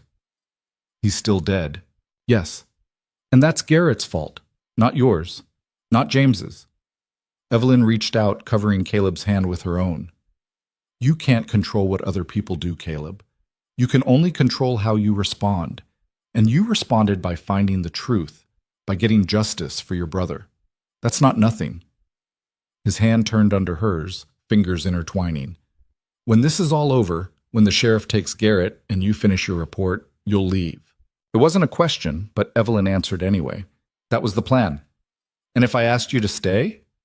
Her breath caught. "Why would you do that?" "Because somewhere between hating that you were here and shooting a man to protect what's mine, I started to realize something." Caleb's grip tightened slightly. "This ranch needs someone who understands the business side, needs someone who can keep the books straight and ask the hard questions I don't know how to ask. Needs you." "The ranch needs me," Evelyn repeated slowly. "What about you?" The question hung between them, heavy with implications. Caleb stood abruptly, pulling her up with him. They stood close enough that Evelyn could feel the warmth radiating from him, could count the different shades of brown in his eyes. "I don't know what I need," he said roughly. "All I know is that for the first time in 3 years, I don't feel like I'm drowning. And that started the day you walked onto my property and broke every rule I had. I'm good at breaking rules. I've noticed." They stood there on the porch, the night wrapped around them like a blanket. Somewhere in the distance, a coyote called to its pack. The sound was lonely and wild and perfectly suited to the moment. "I'm scared," Caleb admitted quietly. "Scared that if I let you in, if I trust this, it'll end up like everything else. Broken and buried." "Everything ends eventually," Evelyn said. "That's not a reason not to start." He kissed her then. Or maybe she kissed him. Later, neither would be quite sure who moved first. What mattered was the connection, the feeling of something falling into place that had been misaligned for too long. It wasn't gentle or practiced or anything like the romance novels Evelyn had read as a girl. It was messy and desperate and real. When they finally pulled apart, both breathing hard, Caleb rested his forehead against hers. "Stay," he said. "Not because the ranch needs you, because I do." "I'll think about it," Evelyn said, but she was already smiling. They spent the rest of the night on that porch, talking about everything and nothing, about James and what he would have wanted, about the ranch's future and how to rebuild what had been damaged, about Evelyn's past and Caleb's fears and the strange circumstances that had brought them together. The sheriff arrived 2 days later, a weathered man named Tucker, who listened to their story with the patient attention of someone who'd heard every variation of human darkness and wasn't surprised by any of it. He took Garrett into custody, along with all the evidence Evelyn had compiled, the altered invoices, the bank records, the burr from James's saddle. "This is solid work," Tucker told Evelyn as he loaded the documents into his saddlebag. "Court'll have an easy time convicting with all this." "Will he hang?" Caleb asked. Tucker considered. "For theft? No, but for manslaughter, maybe.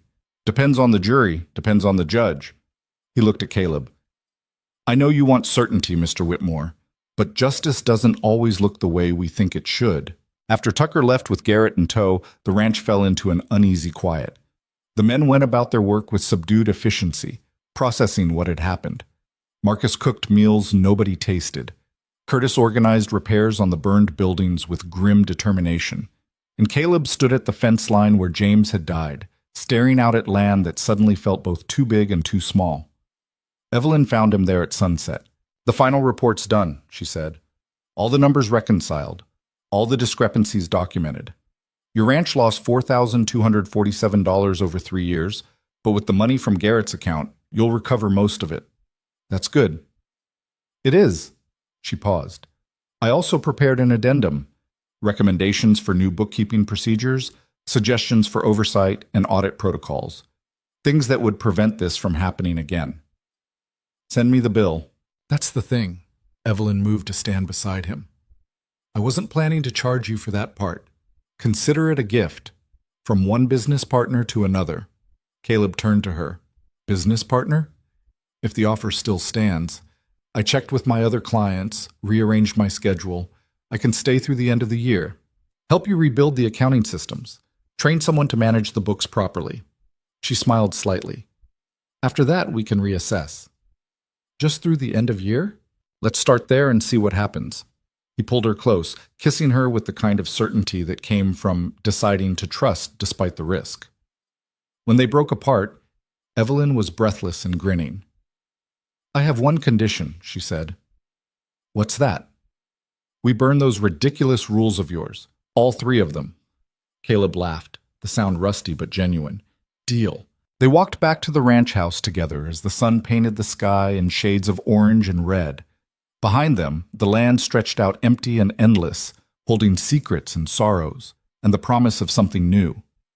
The ranch had been wounded, but it hadn't died. And maybe that was enough. Maybe that was everything. The first thing Evelyn changed was the office.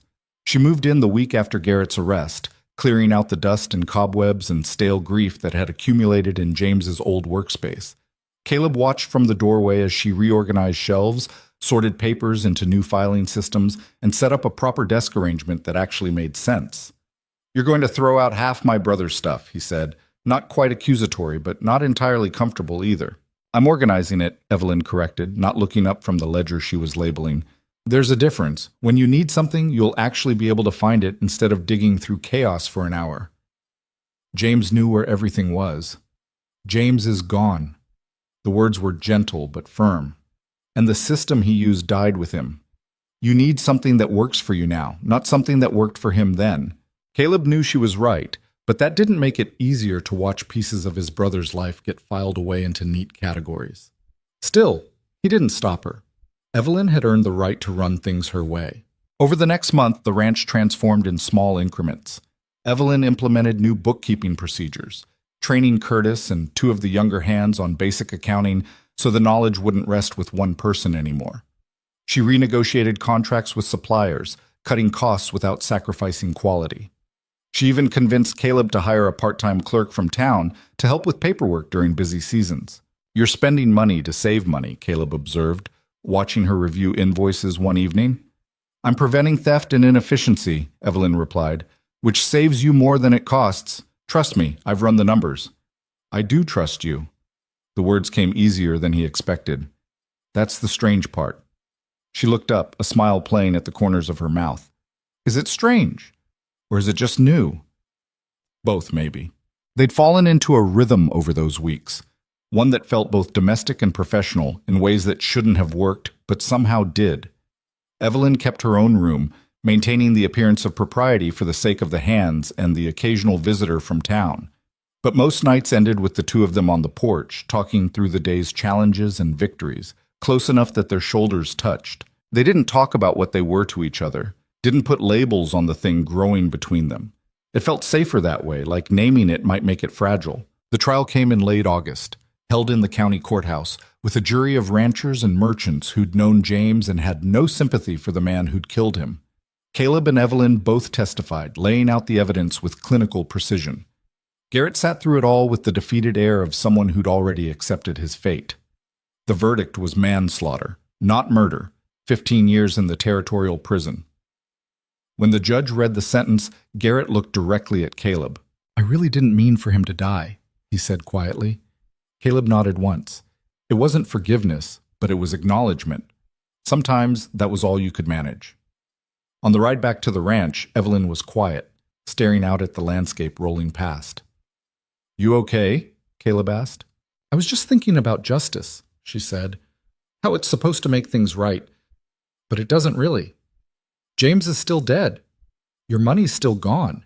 Garrett's life is ruined, and all we can do is move forward and pretend that 15 years in prison balances the scales somehow." "You don't think he deserved it?" "I think he deserved consequences. I'm just not sure any consequence would feel adequate." She turned to look at him. "Does the verdict help? Does knowing he'll be locked up make you feel better?" Caleb considered that. "No, but it makes me feel like the world still has rules, even when people break them.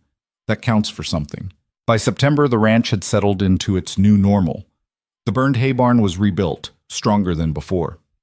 The books were cleaner than they'd been in years, and Caleb found himself actually looking forward to reviewing the weekly financial reports with Evelyn, which would have seemed impossible 4 months ago. "We're ahead of last year's numbers," Evelyn announced one evening, pointing to columns of figures that made Caleb's eyes cross. "Even accounting for the losses from the fires and the recovery of Garrett's theft, you're up about 8%. "How?" "Efficiency. Better supplier contracts. Reducing waste." She grinned. "Turns out when you're not being systematically robbed, profit margins improve." Imagine that. They were in the office, lamplight casting warm shadows across the room. Outside, the first hints of fall were creeping into the air, cooling the brutal summer heat into something almost pleasant. Caleb watched Evelyn work, still amazed by how completely she'd integrated herself into his life. "I got a letter today," she said, not looking up from her calculations. "From a potential client in San Antonio, banking concern, possible fraud case, wants me to come down for a consultation." Something cold settled in Caleb's chest. "When?" "They suggested next month. Said it could be a 3-week engagement if I take the job."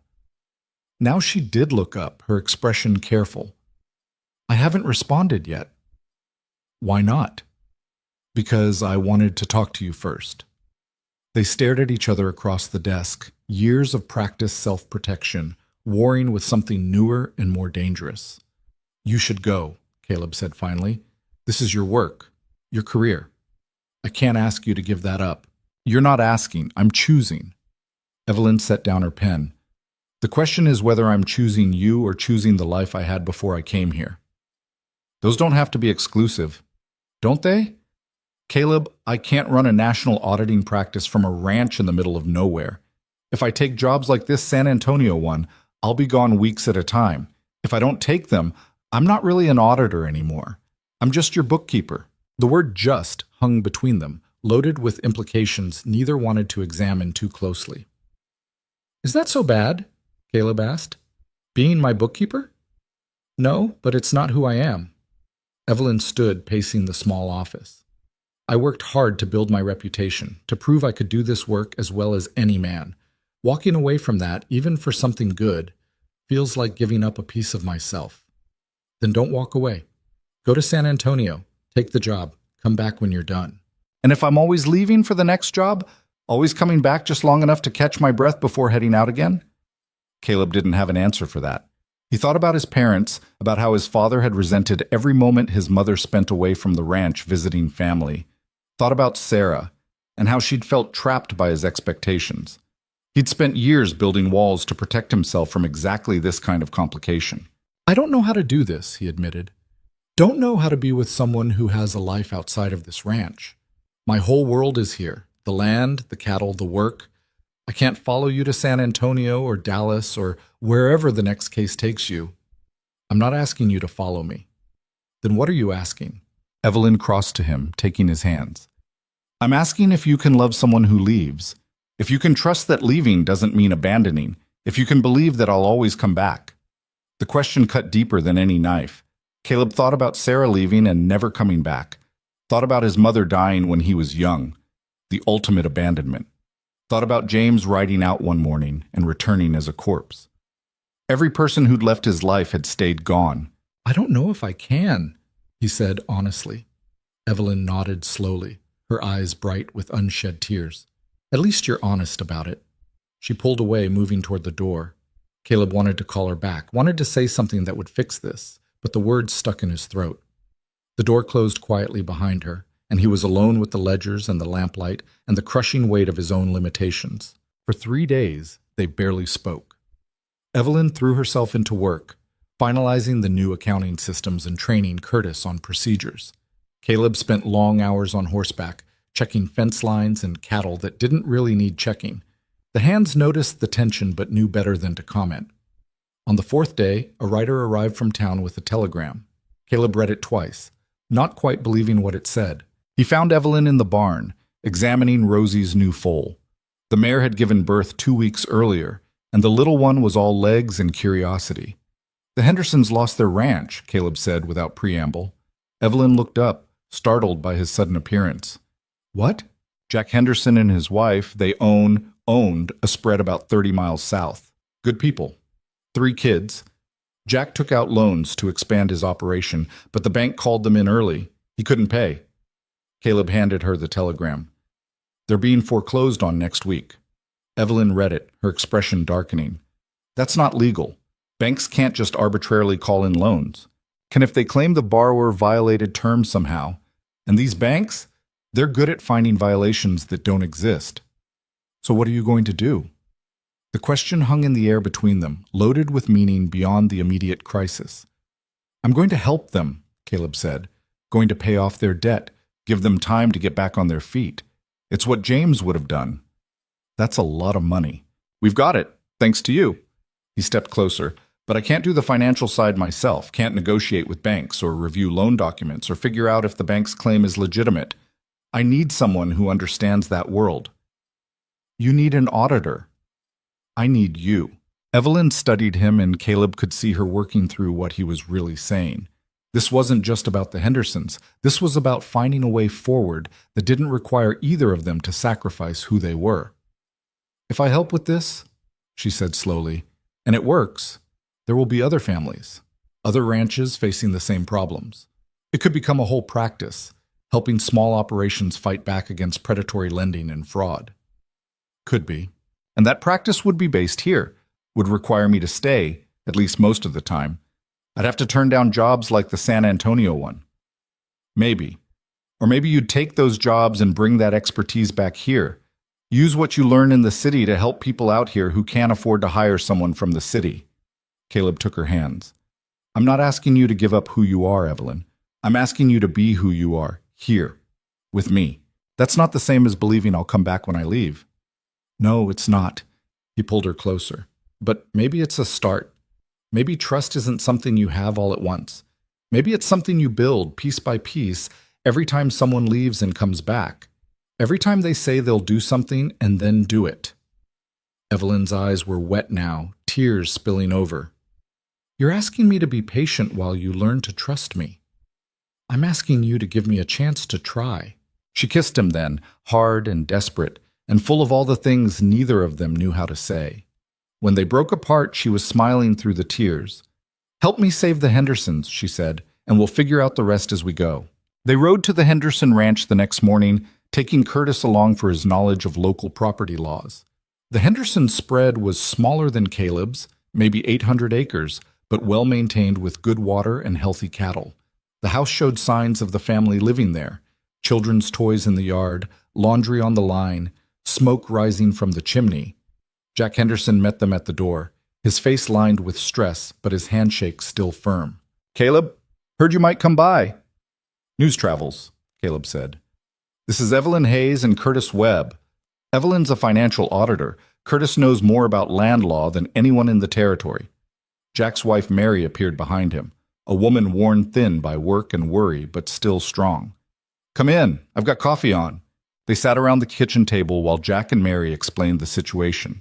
The loan had been taken out 2 years ago through a bank in Austin. Legitimate terms, reasonable interest. Then 6 months ago, the bank claimed Jack had missed a payment, which he hadn't, and used that to trigger an acceleration clause that made the entire loan due immediately. "I showed them my receipts," Jack said, frustration thick in his voice. "Showed them proof I'd made every payment on time. They said their records showed different, and that's all that mattered." Evelyn reviewed the loan documents with the focused intensity Caleb had come to recognize. After 20 minutes, she looked up. "This acceleration clause shouldn't be enforceable. The terms require written notice of default 30 days before acceleration. Did you receive any notice?" "Nothing. Just a letter last month saying the full amount was due in 30 days or they'd foreclose." "Then they violated their own contract." Evelyn made notes in her journal. "I'll need to see all your payment receipts, any correspondence with the bank, and the original loan agreement. Curtis, what's the foreclosure process in this county?"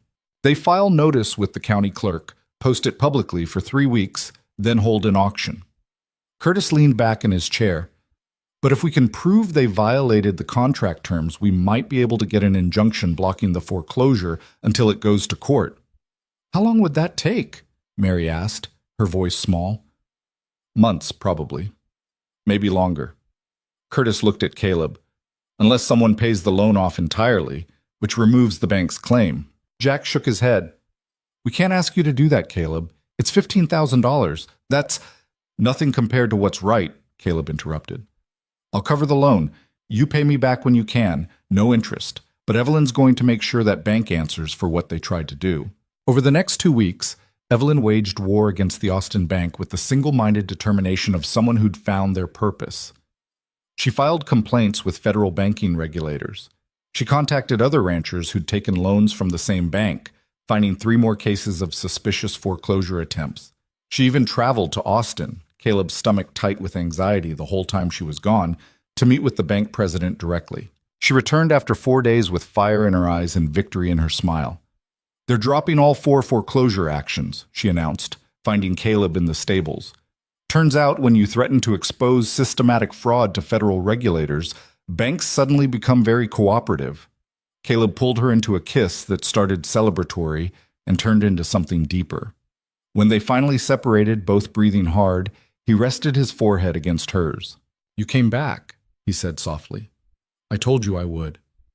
"I know. But knowing and believing are different things." "Then I'll keep coming back until you believe it." She smiled. "Besides, I'm not done here. 3 other families need help, and I've got leads on 2 more banks pulling similar schemes. This could be bigger than just the Hendersons." And it was. Word spread fast about the city auditor helping ranchers fight predatory banks. Within a month, Evelyn had 5 active cases. Within 3 months, she'd established a small practice focused exclusively on protecting small agricultural operations from financial fraud. She still traveled to Austin, to San Antonio, occasionally to Dallas, but she always came back, usually with new cases and a hunger for Caleb that made the reunions worth the separations. Slowly, painfully, he learned to trust the pattern, learned that leaving didn't mean abandoning. They were married in December, a small ceremony in the ranch house with the hands as witnesses, and Mary Henderson providing the cake. Evelyn wore a simple dress she'd bought in town, no veil or train or any of the traditional fuss. Caleb wore his best shirt and pants and boots that actually matched. "You're sure about this?" he asked her the night before, both of them on the porch watching stars emerge. "Are you having doubts?" "No, just making sure you're not." Evelyn took his hand. "I spent years avoiding this exact situation. Told myself I'd never marry, never give someone else control over my life. But you're not asking for control. You're asking for partnership. That's different. And if I mess it up, if I get scared and start building walls again, then I'll break them down. Again." She squeezed his hand. "We're both going to mess this up sometimes, Caleb. The question isn't whether we'll be perfect. It's whether we'll keep trying when we're not." The wedding was simple, the promises traditional, but felt. Afterward, they had a party that lasted until dawn. with the hands telling stories about James and toasting to new beginnings. Marcus outdid himself with the food. Curtis got drunk and gave a rambling speech about love and trust that made everyone laugh and cry in equal measure. When it was finally over and the sun was rising on their first day as husband and wife, Caleb and Evelyn stood at the fence line where James had died. Caleb had avoided this spot for months, but today it felt right to be here. "He'd be happy about this," Evelyn said quietly. "Think so?" "I know so. He hired me because he wanted you to have help running this place, wanted you to have someone you could trust." She leaned against him. Mission accomplished. Caleb wrapped an arm around her shoulders, looking out at land that had been his burden for so long and was now becoming something else, something shared. "I'm going to build something here," he said, "not just a ranch, something bigger. A place where people can come when they're in trouble, when they need help fighting back against the big operations trying to crush them. We've got the space, got the resources. Why not use them?" "You mean like a cooperative, an association of small ranchers?" "Something like that. With you handling the financial and legal side, me handling the practical and operational side. A real partnership." Evelyn pulled away to look at him properly. "That's ambitious, and probably dangerous. The big ranchers won't like it. Neither will the banks." "I know." "We could make a lot of enemies?" "Probably will. We might fail." "Maybe," Caleb smiled, "but we might not. And either way, we'll fail or succeed together. That's got to count for something." Over the next year, they built exactly what Caleb had envisioned. The ranch became headquarters for what they called the Texas Small Ranchers Alliance, a cooperative that provided financial assistance, legal support, and collective bargaining power to operations too small to fight the big interests alone. Evelyn managed the business side while Caleb handled operations and outreach. It wasn't easy. They faced opposition from established ranchers who saw the alliance as a threat. Banks blacklisted members, making it hard to get loans. There were threats, vandalism, one incident where someone took shots at Caleb while he was riding fence line. But the alliance grew anyway, fed by desperation and hope in equal measure. They helped the Martinez family fight off a water rights dispute with a neighboring cattle baron. They provided emergency funds to the Johnsons when drought killed half their herd. They even took on the railroad when it tried to claim eminent domain over Henderson land for a new route. Not every fight was won. They lost the railroad case, lost 2 foreclosure battles where the evidence came too late. Each loss hit hard, reminding them that good intentions didn't guarantee good outcomes. But they kept fighting anyway, because the alternative was giving up, and neither of them knew how to do that. Evelyn still traveled for work, taking cases in cities when they aligned with Alliance goals, or when the money was too good to pass up. Each departure was still hard for Caleb, each return still sweet, but the anxiety lessened over time, replaced by a confidence built from repetition and proof. She always came back. Always. In the spring of 1885, Evelyn announced she was pregnant.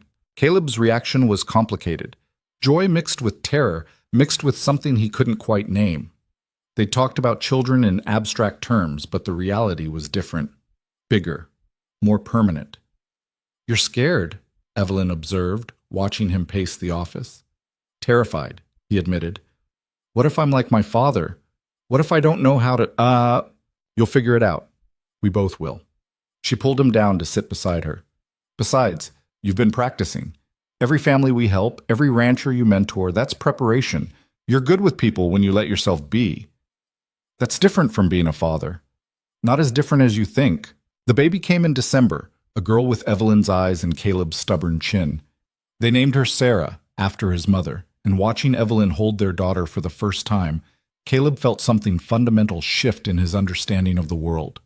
This was what James had wanted for him, not just a successful ranch or clean books or even justice for his death.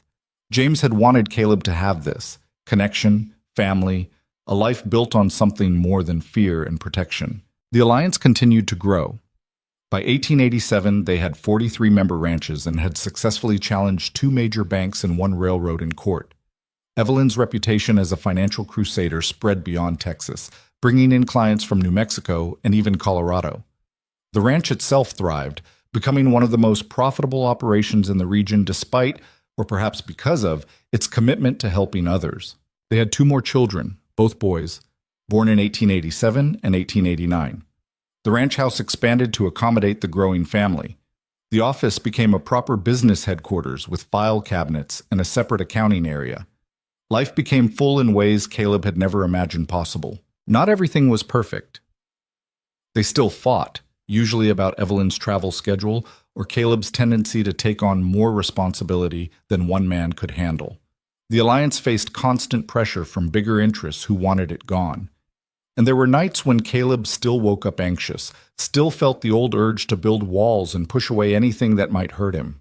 But Evelyn was always there, patient and persistent, reminding him that trust was a practice, not a destination. That love required work and choice, and showing up even when it was hard. That the rules he'd built to protect himself had actually been cages, and she'd freed him not by breaking them, but by showing him he'd had the key all along. Standing on the porch one evening in late 1890, watching his children play in the yard while Evelyn reviewed contracts beside him, Caleb marveled at how completely his life had transformed. 7 years ago, he'd been alone, angry, convinced that isolation was safety. Now he was surrounded by family, by purpose, by a partnership that made everything else possible. "What are you thinking about?" Evelyn asked, setting aside her papers. How wrong I was. "About everything." "Not everything. You were right about needing help with the books." Caleb laughed. "Yeah, I nailed that one." They sat in comfortable silence, the kind that came from years of learning each other's rhythms. The ranch spread out around them, no longer just his but theirs, and beyond it, the network of families they'd helped, and were still helping. "Do you ever regret it?" Caleb asked. "Giving up the traveling, the bigger cases in the cities?" Evelyn considered the question seriously. "Sometimes I miss it. Miss the challenge of big fraud cases, miss proving myself in rooms full of men who thought I couldn't. But then, I look at what we've built here, and I realize this is bigger than any single case could ever be. We're not just catching thieves, we're changing how business works out here. That's worth more than any reputation. Even when it's hard, especially when it's hard." She took his hand. "You taught me that, you know. How to stay and fight instead of running to the next thing. How to build something that lasts. Pretty sure you taught me that, not the other way around. Then we taught each other. That's what partnership means." Caleb pulled her close, breathing in the scent of her hair and the sound of his children's laughter, and the evening settling over land that would never belong to just one person again. The ranch had become something James would have been proud of. Not just successful, but meaningful. Not just profitable, but purposeful. And Caleb, who'd spent years certain that loving anyone was a weakness that would destroy him, had learned the truth James had known all along. The only thing more dangerous than letting people in was keeping them out. The rules were gone, burned away like morning fog under the Texas sun. What remained was harder to define but infinitely stronger. Trust built day by day, love proven through action, a partnership that had survived everything thrown at it and emerged not just intact but fortified. It wasn't the life Caleb had planned. It was better. The trouble started in the spring of 1892, 9 years after Evelyn first stepped off that stagecoach and into Caleb's carefully ordered world. It came in the form of a letter from the territorial legislature delivered by a nervous clerk who apologized twice before handing it over. Caleb read it standing in the yard, Evelyn beside him, both of them growing quieter with each line. "They're proposing a new land use law," Caleb said, his voice flat. "Says any cooperative or association that provides financial services to members needs a banking charter and state oversight. Failure to comply results in dissolution and seizure of assets." "That's aimed directly at us," Evelyn said, taking the letter to read it herself. "At the Alliance. They're trying to shut us down by regulating us out of existence." "Can they do that? Legally?" "Maybe. The law's vague enough that a sympathetic court could interpret it either way." She looked up. "But this isn't about legality.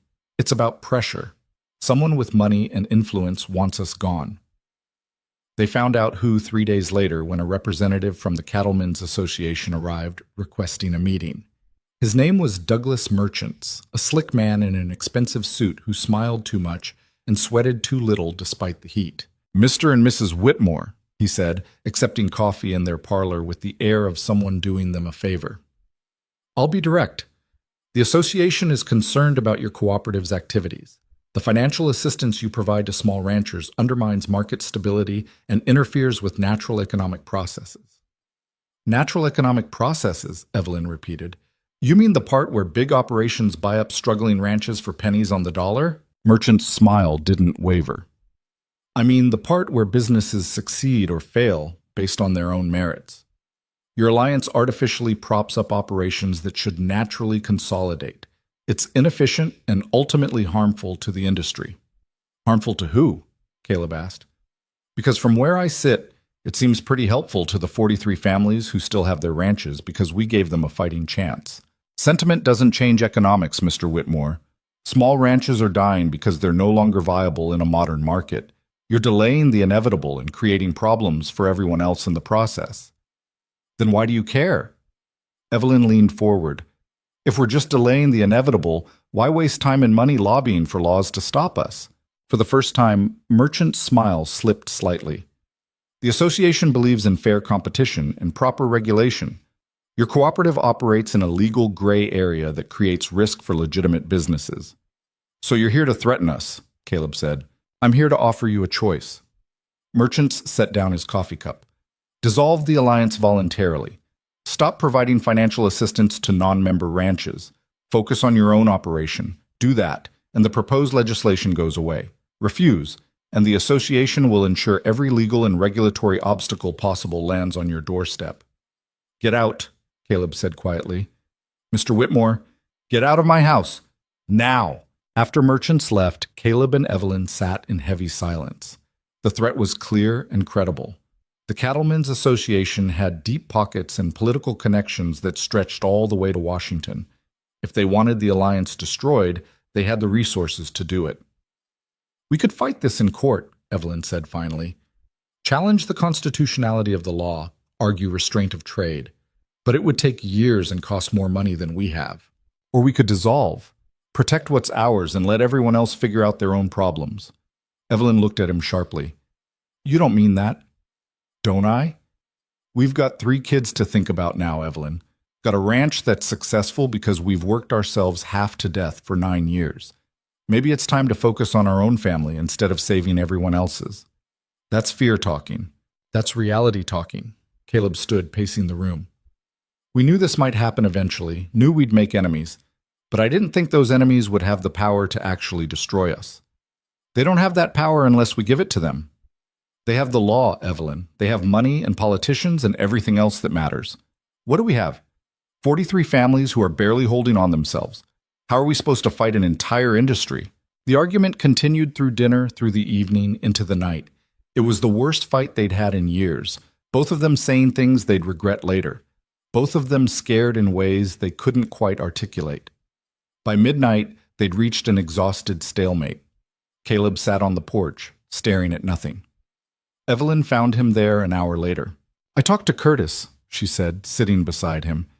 He says 3 other cooperatives in the territory got similar visits. 2 of them dissolved already. Smart of them. Maybe. Or maybe they just gave up the fight before it really started. She took his hand. Caleb, I know you're scared. I am too. But we didn't build this alliance just to abandon it the first time someone powerful told us to stop. This isn't the first time. This is just the first time they had the power to actually make us stop. So we fight smarter. We find allies. We challenge the law. We make enough noise that dissolving us becomes more trouble than leaving us alone. And if we lose, if we spend everything we have fighting this and lose anyway, Evelyn was quiet for a moment, then we lose. But at least we'll have tried. At least we won't spend the rest of our lives wondering what would have happened if we'd been brave enough to stand up. Caleb thought about James, about the letter he'd written to Garrett offering help instead of condemnation, about how that kindness had gotten him killed, but also about how it had been the right thing to do anyway. Sometimes the right choice and the safe choice weren't the same thing. Sometimes you had to decide which mattered more. All right, he said, we fight. The next morning, they called an emergency meeting of the Alliance. All 43 member ranches sent representatives, crowding into the Whitmore barn because nowhere else was big enough. Caleb stood on a hay bale and told them everything, the proposed law, the threats, the choice they were facing. We can dissolve, he said, protect ourselves and let this thing die. Or we can fight, knowing we might lose everything. I won't make that choice for you. This is your alliance too. You get a say. The debate that followed was fierce. Some argued for dissolution, pointing out that many of them were barely surviving even with alliance support. Others wanted to fight, angry at being pushed around by big interests who'd never cared about small ranchers. The room split roughly down the middle, voices getting louder, tempers getting shorter. Finally, Jack Henderson stood up. He'd aged in the years since Caleb and Evelyn saved his ranch, hair going gray, face lined with worry. But his voice was steady. 9 years ago, I was about to lose everything. My ranch, my home, my family's future. And Caleb and Evelyn here, they didn't have to help me. They chose to. They put their money and their reputation on the line because it was the right thing to do. He looked around the room. Now they're asking us to do the same, to risk what we have for something bigger than just our own survival. And I say we owe them that. We owe ourselves that. The vote, when it came, was 31-12 in favor of fighting. Over the next 3 months, Evelyn waged a different kind of war than the one against Garrett. She wrote letters to newspapers across the territory, explaining what the proposed law would do. She contacted lawyers who specialized in constitutional challenges, building a legal strategy that might actually work. She even traveled to the territorial capital, Caleb's anxiety a familiar companion now, instead of a paralyzing force, to lobby legislators directly. Caleb handled the practical side. He organized rallies where small ranchers could tell their stories. He coordinated with other cooperatives facing similar threats, building a coalition that crossed industry lines. He even reached out to merchants and business owners in small towns, showing them how consolidation of ranches would hurt their communities. The Cattlemen's Association fought back hard. They ran their own newspaper campaigns, painting the alliance as socialist radicals undermining free enterprise. They pressured banks to call in loans from alliance members. They used their political connections to schedule the vote on the proposed law for a day when most alliance-friendly legislators would be absent. 2 weeks before the vote, vandals burned down the Henderson barn. The message was clear and terrifying. No one was arrested, but everyone knew who was behind it. "We should pull back," Mary Henderson told them, her voice shaking. "This isn't worth dying over." "No one's going to die," Caleb said, though he wasn't sure he believed it. "They burned our barn, Caleb.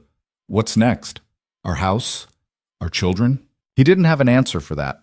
That night, he and Evelyn lay awake, staring at the ceiling. "Maybe we should dissolve," he said quietly. "Maybe this is too dangerous. If we quit now, we're telling them violence works, that all they have to do is scare us enough and we'll fold." Better scared than dead. Evelyn rolled to face him. "Do you remember what you said when we started this? About building something bigger than just a ranch? About giving people a place to turn when they needed help?" "I remember. That vision, that purpose. It's the best thing you've ever created. Better than any profit margin or successful cattle drive. You gave people hope, Caleb. You can't just take that away because someone made threats. Even if those threats are real, especially if they're real, that's when hope matters most." 3 days before the vote, Evelyn got word that a journalist from a major Eastern newspaper wanted to write about the alliance. The publicity could change everything, or it could make them bigger targets. They debated for hours before deciding to take the risk. The journalist, a sharp-eyed woman named Catherine Mills, spent 2 days interviewing alliance members, documenting their stories, taking photographs of burned barns and foreclosure notices. When her article ran in the New York Tribune, it sparked outrage across the country. Suddenly, the proposed law wasn't a local issue anymore. It was a national story about big interests crushing small farmers. The territorial legislature received hundreds of telegrams opposing the law. Eastern politicians started asking uncomfortable questions about who was really behind the legislation. The Cattlemen's Association, used to operating in shadows, suddenly found themselves in a spotlight they couldn't control. The vote was postponed, then postponed again. Finally, 3 months after it was originally scheduled, the proposed law was quietly withdrawn. The alliance had won. The celebration at the ranch lasted 2 days. Families came from across the territory, bringing food and music and stories of their own small victories. Caleb watched it all with a feeling that was equal parts relief and exhaustion. They'd survived, but the cost had been steep. The fight had drained their financial reserves, aged him in ways that had nothing to do with years, and shown him exactly how vulnerable they still were. "You're not celebrating," Evelyn observed, finding him alone near the stables while the party continued in the yard. I'm tired. You're scared. She leaned against him. Scared that we won this fight, but there'll be another one, and another one after that. Scared that we can't protect everyone forever. Am I wrong? No. There will be other fights, other threats. That's the price of doing something that matters. She took his hand. But we don't have to fight them alone. Look at what we built, Caleb. Look at all these families who stood with us when it would have been safer to walk away. That's not nothing. He knew she was right. The alliance had survived not because of Caleb and Evelyn's money or connections, but because enough people believed it was worth saving. That was power the Cattlemen's Association couldn't buy. I want to expand, he said suddenly. Evelyn blinked. What? The alliance. Right now we're focused on ranches in Texas. But there are farmers facing the same problems: predatory lending, unfair foreclosures, big interests pushing them out. What if we opened it up to them too? What if we built something that could actually change how agriculture works in this whole region? That would be expensive and complicated and make us even bigger targets than we already are. I know. Caleb turned to face her. But you were right before. We didn't build this just to defend it. We built it to grow, to help more people. And if we're going to have enemies anyway, might as well make it worth their hatred. Evelyn laughed, the sound bright and surprised. You know, when I first met you, I thought you were the most closed-off, fearful man I'd ever encountered. I was. And now you're talking about expanding our operation to make even more powerful enemies. What happened to you? You happened. He pulled her close. You and this place, and all these people who trusted us when they had no reason to. I learned something James tried to teach me years ago, that living safe isn't the same as living well, and I'd rather risk everything for something meaningful than protect nothing for the rest of my life. Over the next 5 years, the Alliance did exactly what Caleb proposed. They expanded to include farmers, small merchants, even craftsmen who were being pushed out by industrial operations. Membership grew to over 200. They opened regional offices, hired staff, developed training programs for financial literacy and cooperative management. Not everything succeeded. They lost fights against railroad monopolies and grain elevator cartels. Several member operations failed despite Alliance support. There were scandals: a regional director caught embezzling, a member ranch using Alliance funds for personal expenses. Each setback hurt, reminded them that good intentions didn't guarantee good outcomes. But they kept building anyway, kept fighting, kept showing up for people who had nowhere else to turn. Evelyn's practice evolved alongside the Alliance. She took on fewer outside cases, focusing instead on training other auditors to continue the work she'd started. She wrote a book about financial fraud in rural markets that became required reading in business schools across the country. She testified before Congress twice, pushing for stronger regulations protecting small agricultural operations. Their children grew up surrounded by the work. Sarah, the oldest, showed an aptitude for numbers that reminded Caleb painfully of James. The boys were more interested in horses and cattle, but all three understood from an early age that the ranch existed for something bigger than just their family. In 1897, Caleb hired a full-time manager for the ranch operation so he could focus entirely on Alliance work. It was a hard decision, letting go of the daily rhythms that had defined his life for decades. But the manager was good, the ranch continued thriving, and Caleb discovered he liked the broader work better anyway. "You've become a politician," Evelyn teased him one evening after he returned from a week of meetings with state agricultural officials. "I've become a pain in the ass," he corrected. "There's a difference." Not much of one. They were older now, both of them. Caleb's hair had gone mostly gray. Evelyn needed reading glasses for close work. Their bodies ached in ways that reminded them constantly of time's passage. But the partnership between them had only deepened, worn smooth like river stones until it felt as natural as breathing. In 1900, the territorial government officially recognized the Alliance as a chartered cooperative, giving them legal protections that made it much harder for big interests to attack them. It was a victory 17 years in the making, built on persistence and documentation, and refusing to give up even when losing seemed inevitable. Curtis, who'd been with them since the beginning, announced his retirement that same year. He was in his 60s now, his body worn down by decades of hard work. They threw him a party at the ranch, inviting everyone who'd ever worked alongside him. "You built something good here," Curtis told Caleb, both of them sitting on the porch while the celebration continued inside. Your brother would be proud. James built it as much as I did. No. James saw the need for it. You and Evelyn actually did the work. Curtis took a drink of whiskey. I remember when you first hired me. You were the most suspicious, untrusting man I'd ever met. Thought everyone was out to take advantage of you. I had reasons. Sure you did. But you let those reasons control you, made you small. He gestured toward the house, toward the sounds of laughter and music. This isn't small. This is as big as a life gets. After Curtis left, Caleb sat alone with those words. He thought about the man he'd been in 1883, isolated, angry, convinced that protecting himself meant pushing everyone away. That man had been survived, yes, but he hadn't lived. Not really. He'd existed in a carefully controlled space that allowed no room for growth or connection or anything that might hurt. James's death had cracked that space open. Evelyn had walked through the crack and torn down the walls entirely, and what Caleb had discovered on the other side was terrifying and beautiful and infinitely richer than the safety he'd clung to for so long. The truth that James had understood and Caleb had to learn was simple but hard. You couldn't protect yourself from loss without also cutting yourself off from love. You couldn't avoid betrayal without also missing out on trust. You couldn't guard against pain without also refusing joy. The walls that kept out hurt also kept out everything worth living for. And once Caleb had learned that lesson, really learned it, not just intellectually understood it, everything else followed. The alliance, the family, the purpose that gave meaning to all the hard work and risk. None of it would have been possible if he'd stayed the man he was. On June 14th, 1902, Caleb stood at the fence line where he'd stood countless times before. It was the anniversary of the day Evelyn arrived, though he was probably the only person who remembered the exact date. 19 years. Nearly 2 decades since that morning when a stagecoach had delivered a sharp-eyed auditor who'd proceeded to turn his world inside out. Evelyn found him there, moving slower now, but still graceful. "You're thinking about James," she said. It wasn't a question. "And Garrett. And all the things that had to break before anything good could grow." Caleb put his arm around her shoulders. "Do you ever wonder what would have happened if James hadn't died? If Garrett had been honest from the start?"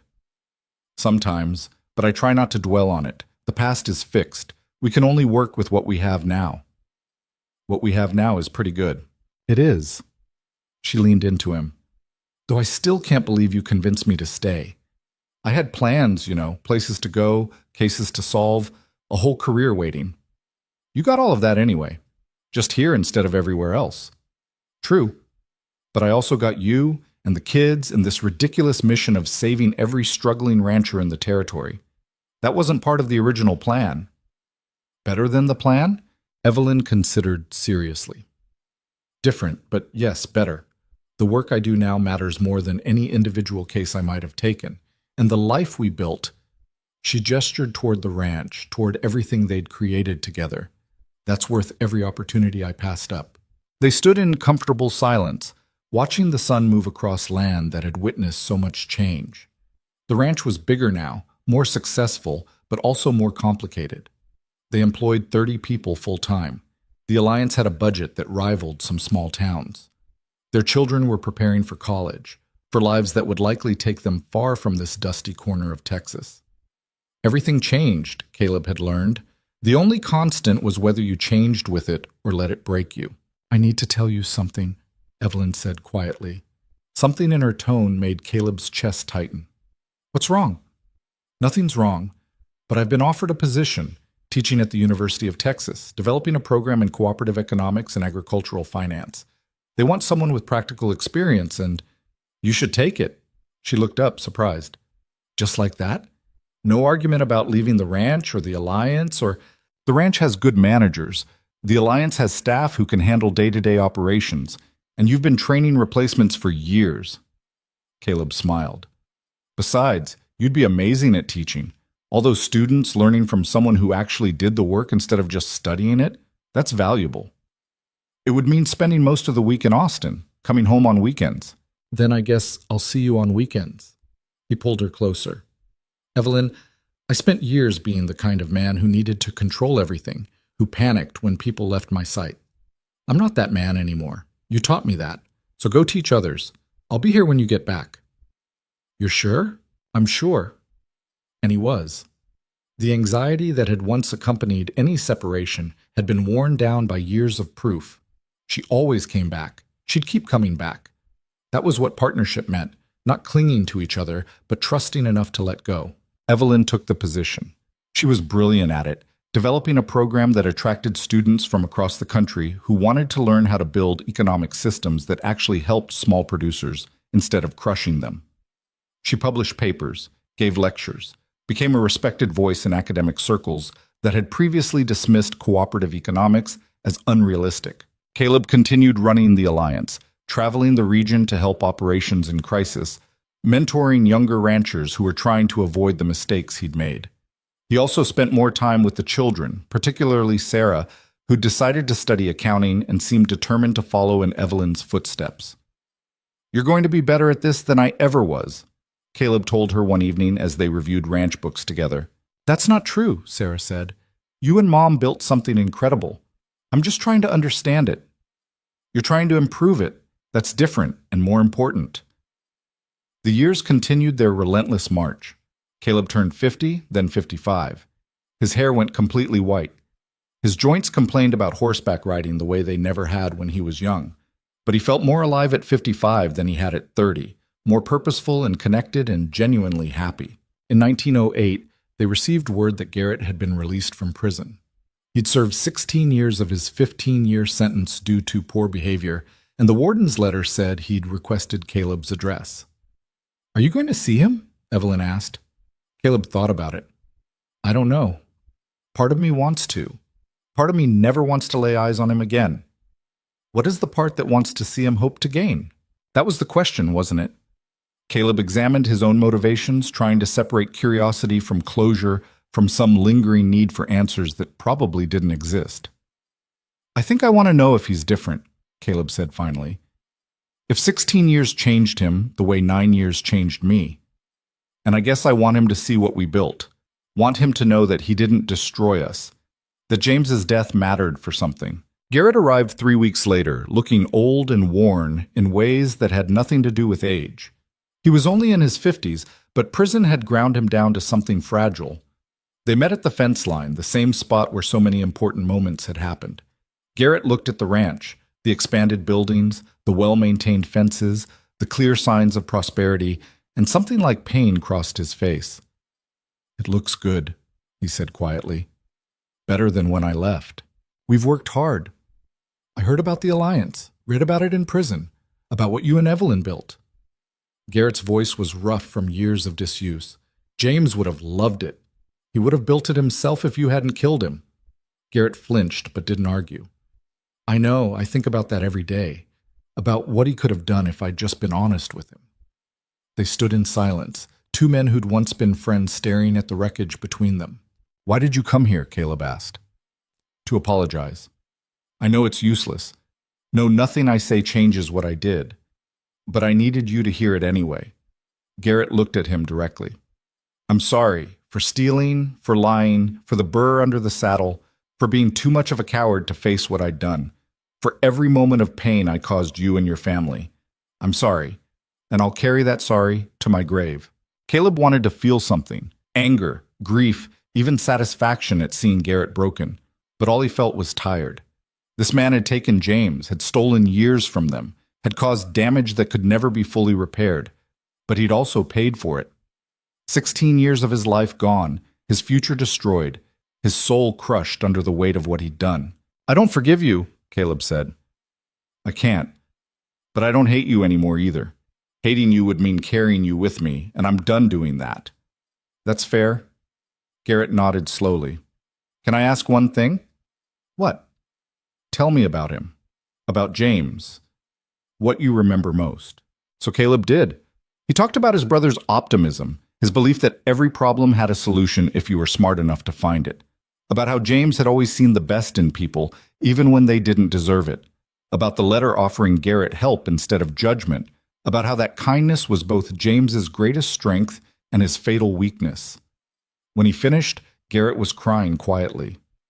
"He deserved better than me," Garrett said. "He did. But he chose to help you anyway. That's who he was." Garrett left after that, walking away from the ranch and disappearing into whatever remained of his life. Caleb never saw him again. Heard years later that he'd died in a boarding house in New Mexico, alone and unmourned. It should have felt like justice, but it just felt sad. That evening, Caleb and Evelyn sat on their porch, watching the sunset paint the sky in colors that seemed impossible. "You did a good thing today," Evelyn said. Seeing him, talking to him, that took courage. It took something. Not sure it was courage. What would you call it? Caleb thought about it. Acceptance, maybe. Accepting that what happened happened, that we can't change it, but also that it doesn't define us anymore. We're more than the worst thing that was done to us. We're more than the best things too, Evelyn added. We're just people doing our best with what we've got. That became Caleb's philosophy in the years that followed. He and Evelyn were just people, flawed, sometimes scared, occasionally making mistakes that hurt others. But they were people who showed up, who tried, who built something meaningful out of pain and loss and the stubborn refusal to give up. The alliance continued growing. By 1912, they had over 500 member operations across 3 territories. They'd helped shape legislation protecting small farmers, influenced banking regulations, and created a model that other cooperatives across the country studied and replicated. Caleb and Evelyn's children built their own lives. Sarah became a professor, continuing her mother's work. The boys went into ranch management and cooperative development, carrying forward the family tradition in their own ways. All 3 married, had children of their own, filled the ranch house with noise and life during holidays. In 1915, Caleb turned 62. Evelyn threw him a party that was really an alliance celebration, inviting representatives from every member operation to thank him for 3 decades of work. They presented him with a plaque, gave speeches about his impact, made him feel simultaneously proud and embarrassed. That night, lying in bed beside Evelyn, he said, "I can't believe we made it this far." Why not? Because 32 years ago, I was convinced I'd die alone and angry, convinced that was all I deserved. What changed your mind? You did. You showed me that the walls I built to protect myself were actually prisons, that real strength wasn't about defending against hurt. It was about risking hurt for something worth having. Evelyn took his hand. You know what I learned from you? That changing is possible at any age, that you can be one kind of person your whole life and then decide to be someone different, that it's never too late to let people in. They fell asleep like that, hands intertwined, 2 people who'd somehow found each other across the vast distance of their own defenses. The years continued. Caleb's health declined gradually, the way it does for everyone lucky enough to grow old. His hearing went, then his knees, then his ability to ride horses the way he once had. But his mind stayed sharp, and his purpose never wavered. On June 14, 1920, 37 years to the day after Evelyn first arrived, Caleb stood at the fence line one last time. He was 77 now, moving slow, leaning on a cane, but he'd insisted on making this pilgrimage, same as he did every year. The ranch stretched out before him, transformed beyond recognition from the property he'd inherited from James. Where there had once been 2,000 acres of isolation, there was now a thriving operation that employed hundreds and supported thousands. Where there had once been fear and anger and carefully maintained distance, there was now connection and purpose, and a legacy that would outlive him by generations. Evelyn joined him, moving carefully on her own aging legs. She was 74 now, retired from teaching but still consulting on cooperative economics, still writing, still fighting for the small producers who had no other champions. 37 years, Caleb said, since you stepped off that stagecoach and broke every rule I had. Best decision I ever made. Staying here? Breaking your rules, she smiled. Though staying was good too. They stood together in the late afternoon sun, 2 old people who'd loved each other through decades of hard work and harder choices. Around them, the ranch hummed with life. Grandchildren playing in the yard, ranch hands finishing their day's work, the sound of cattle and horses and wind through the mesquite. This was what James had wanted for him, Caleb realized. Not just success or prosperity, but this, a life lived in connection instead of isolation. A life that mattered beyond his own survival. A life built on trust that had been earned and tested and proven over time. The rules he'd carved into his world back in 1883 seemed laughable now. No woman in the stables, but Evelyn had taught their children to ride in those very stables. No woman touching the books, but Evelyn had transformed the ranch's finances and trained dozens of others to do the same. No woman giving orders to his men, but Evelyn commanded more respect from the hands than Caleb ever had. The rules had never been about protecting the ranch. They'd been about protecting himself from feeling anything that might hurt. And in the process, they'd nearly prevented him from feeling anything that might heal. "Do you have any regrets?" Evelyn asked quietly. Caleb thought about that seriously. "I regret the years I wasted being afraid. Regret that James didn't live to see what we built. Regret that I was so hard on the people who tried to help me before you came along." He paused. "But no, I don't regret the life we made. Don't regret trusting you, or building the alliance, or any of the hard choices that got us here. Not even the parts that hurt? Especially not those. The hurt meant we cared enough to be hurt. That's not nothing." As the sun set on that June evening, Caleb understood something fundamental about the frontier that had taken him 77 years to learn. Survival wasn't about building walls against the things that might destroy you. Survival was about finding the people strong enough to stand with you when the storms came. It was about trusting that partnership was stronger than isolation, that connection was worth the risk of loss, that love, messy and complicated and terrifying as it was the only thing that made survival worth the effort. James had known that, had tried to teach it to Caleb through his own example, through his kindness and optimism and willingness to help even those who didn't deserve it.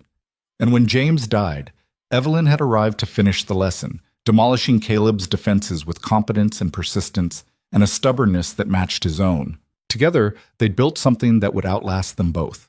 Not just a ranch or a cooperative, but a model for how people could support each other instead of tearing each other down.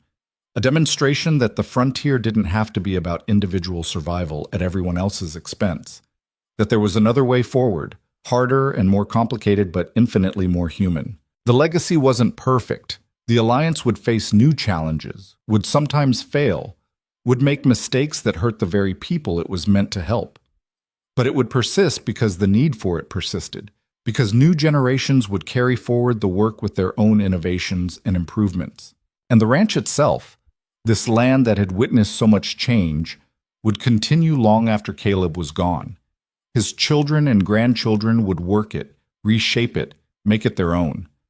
The specifics would change, but the core truth would remain, that the strongest things were built not by one person protecting their own interests, but by many people working together toward something bigger than themselves. As darkness fell and stars emerged overhead, Caleb and Evelyn walked slowly back to the house. Behind them, the fence line stood quiet and empty, marking the spot where a lonely cowboy had once waited for his brother to come home, where an auditor had arrived to uncover secrets, where a partnership had formed that would change not just 2 lives, but hundreds. The rules were long gone, burned away by time and experience, and the undeniable proof that Caleb's old way of living had been surviving, but not thriving. What remained was harder to define, but infinitely more valuable.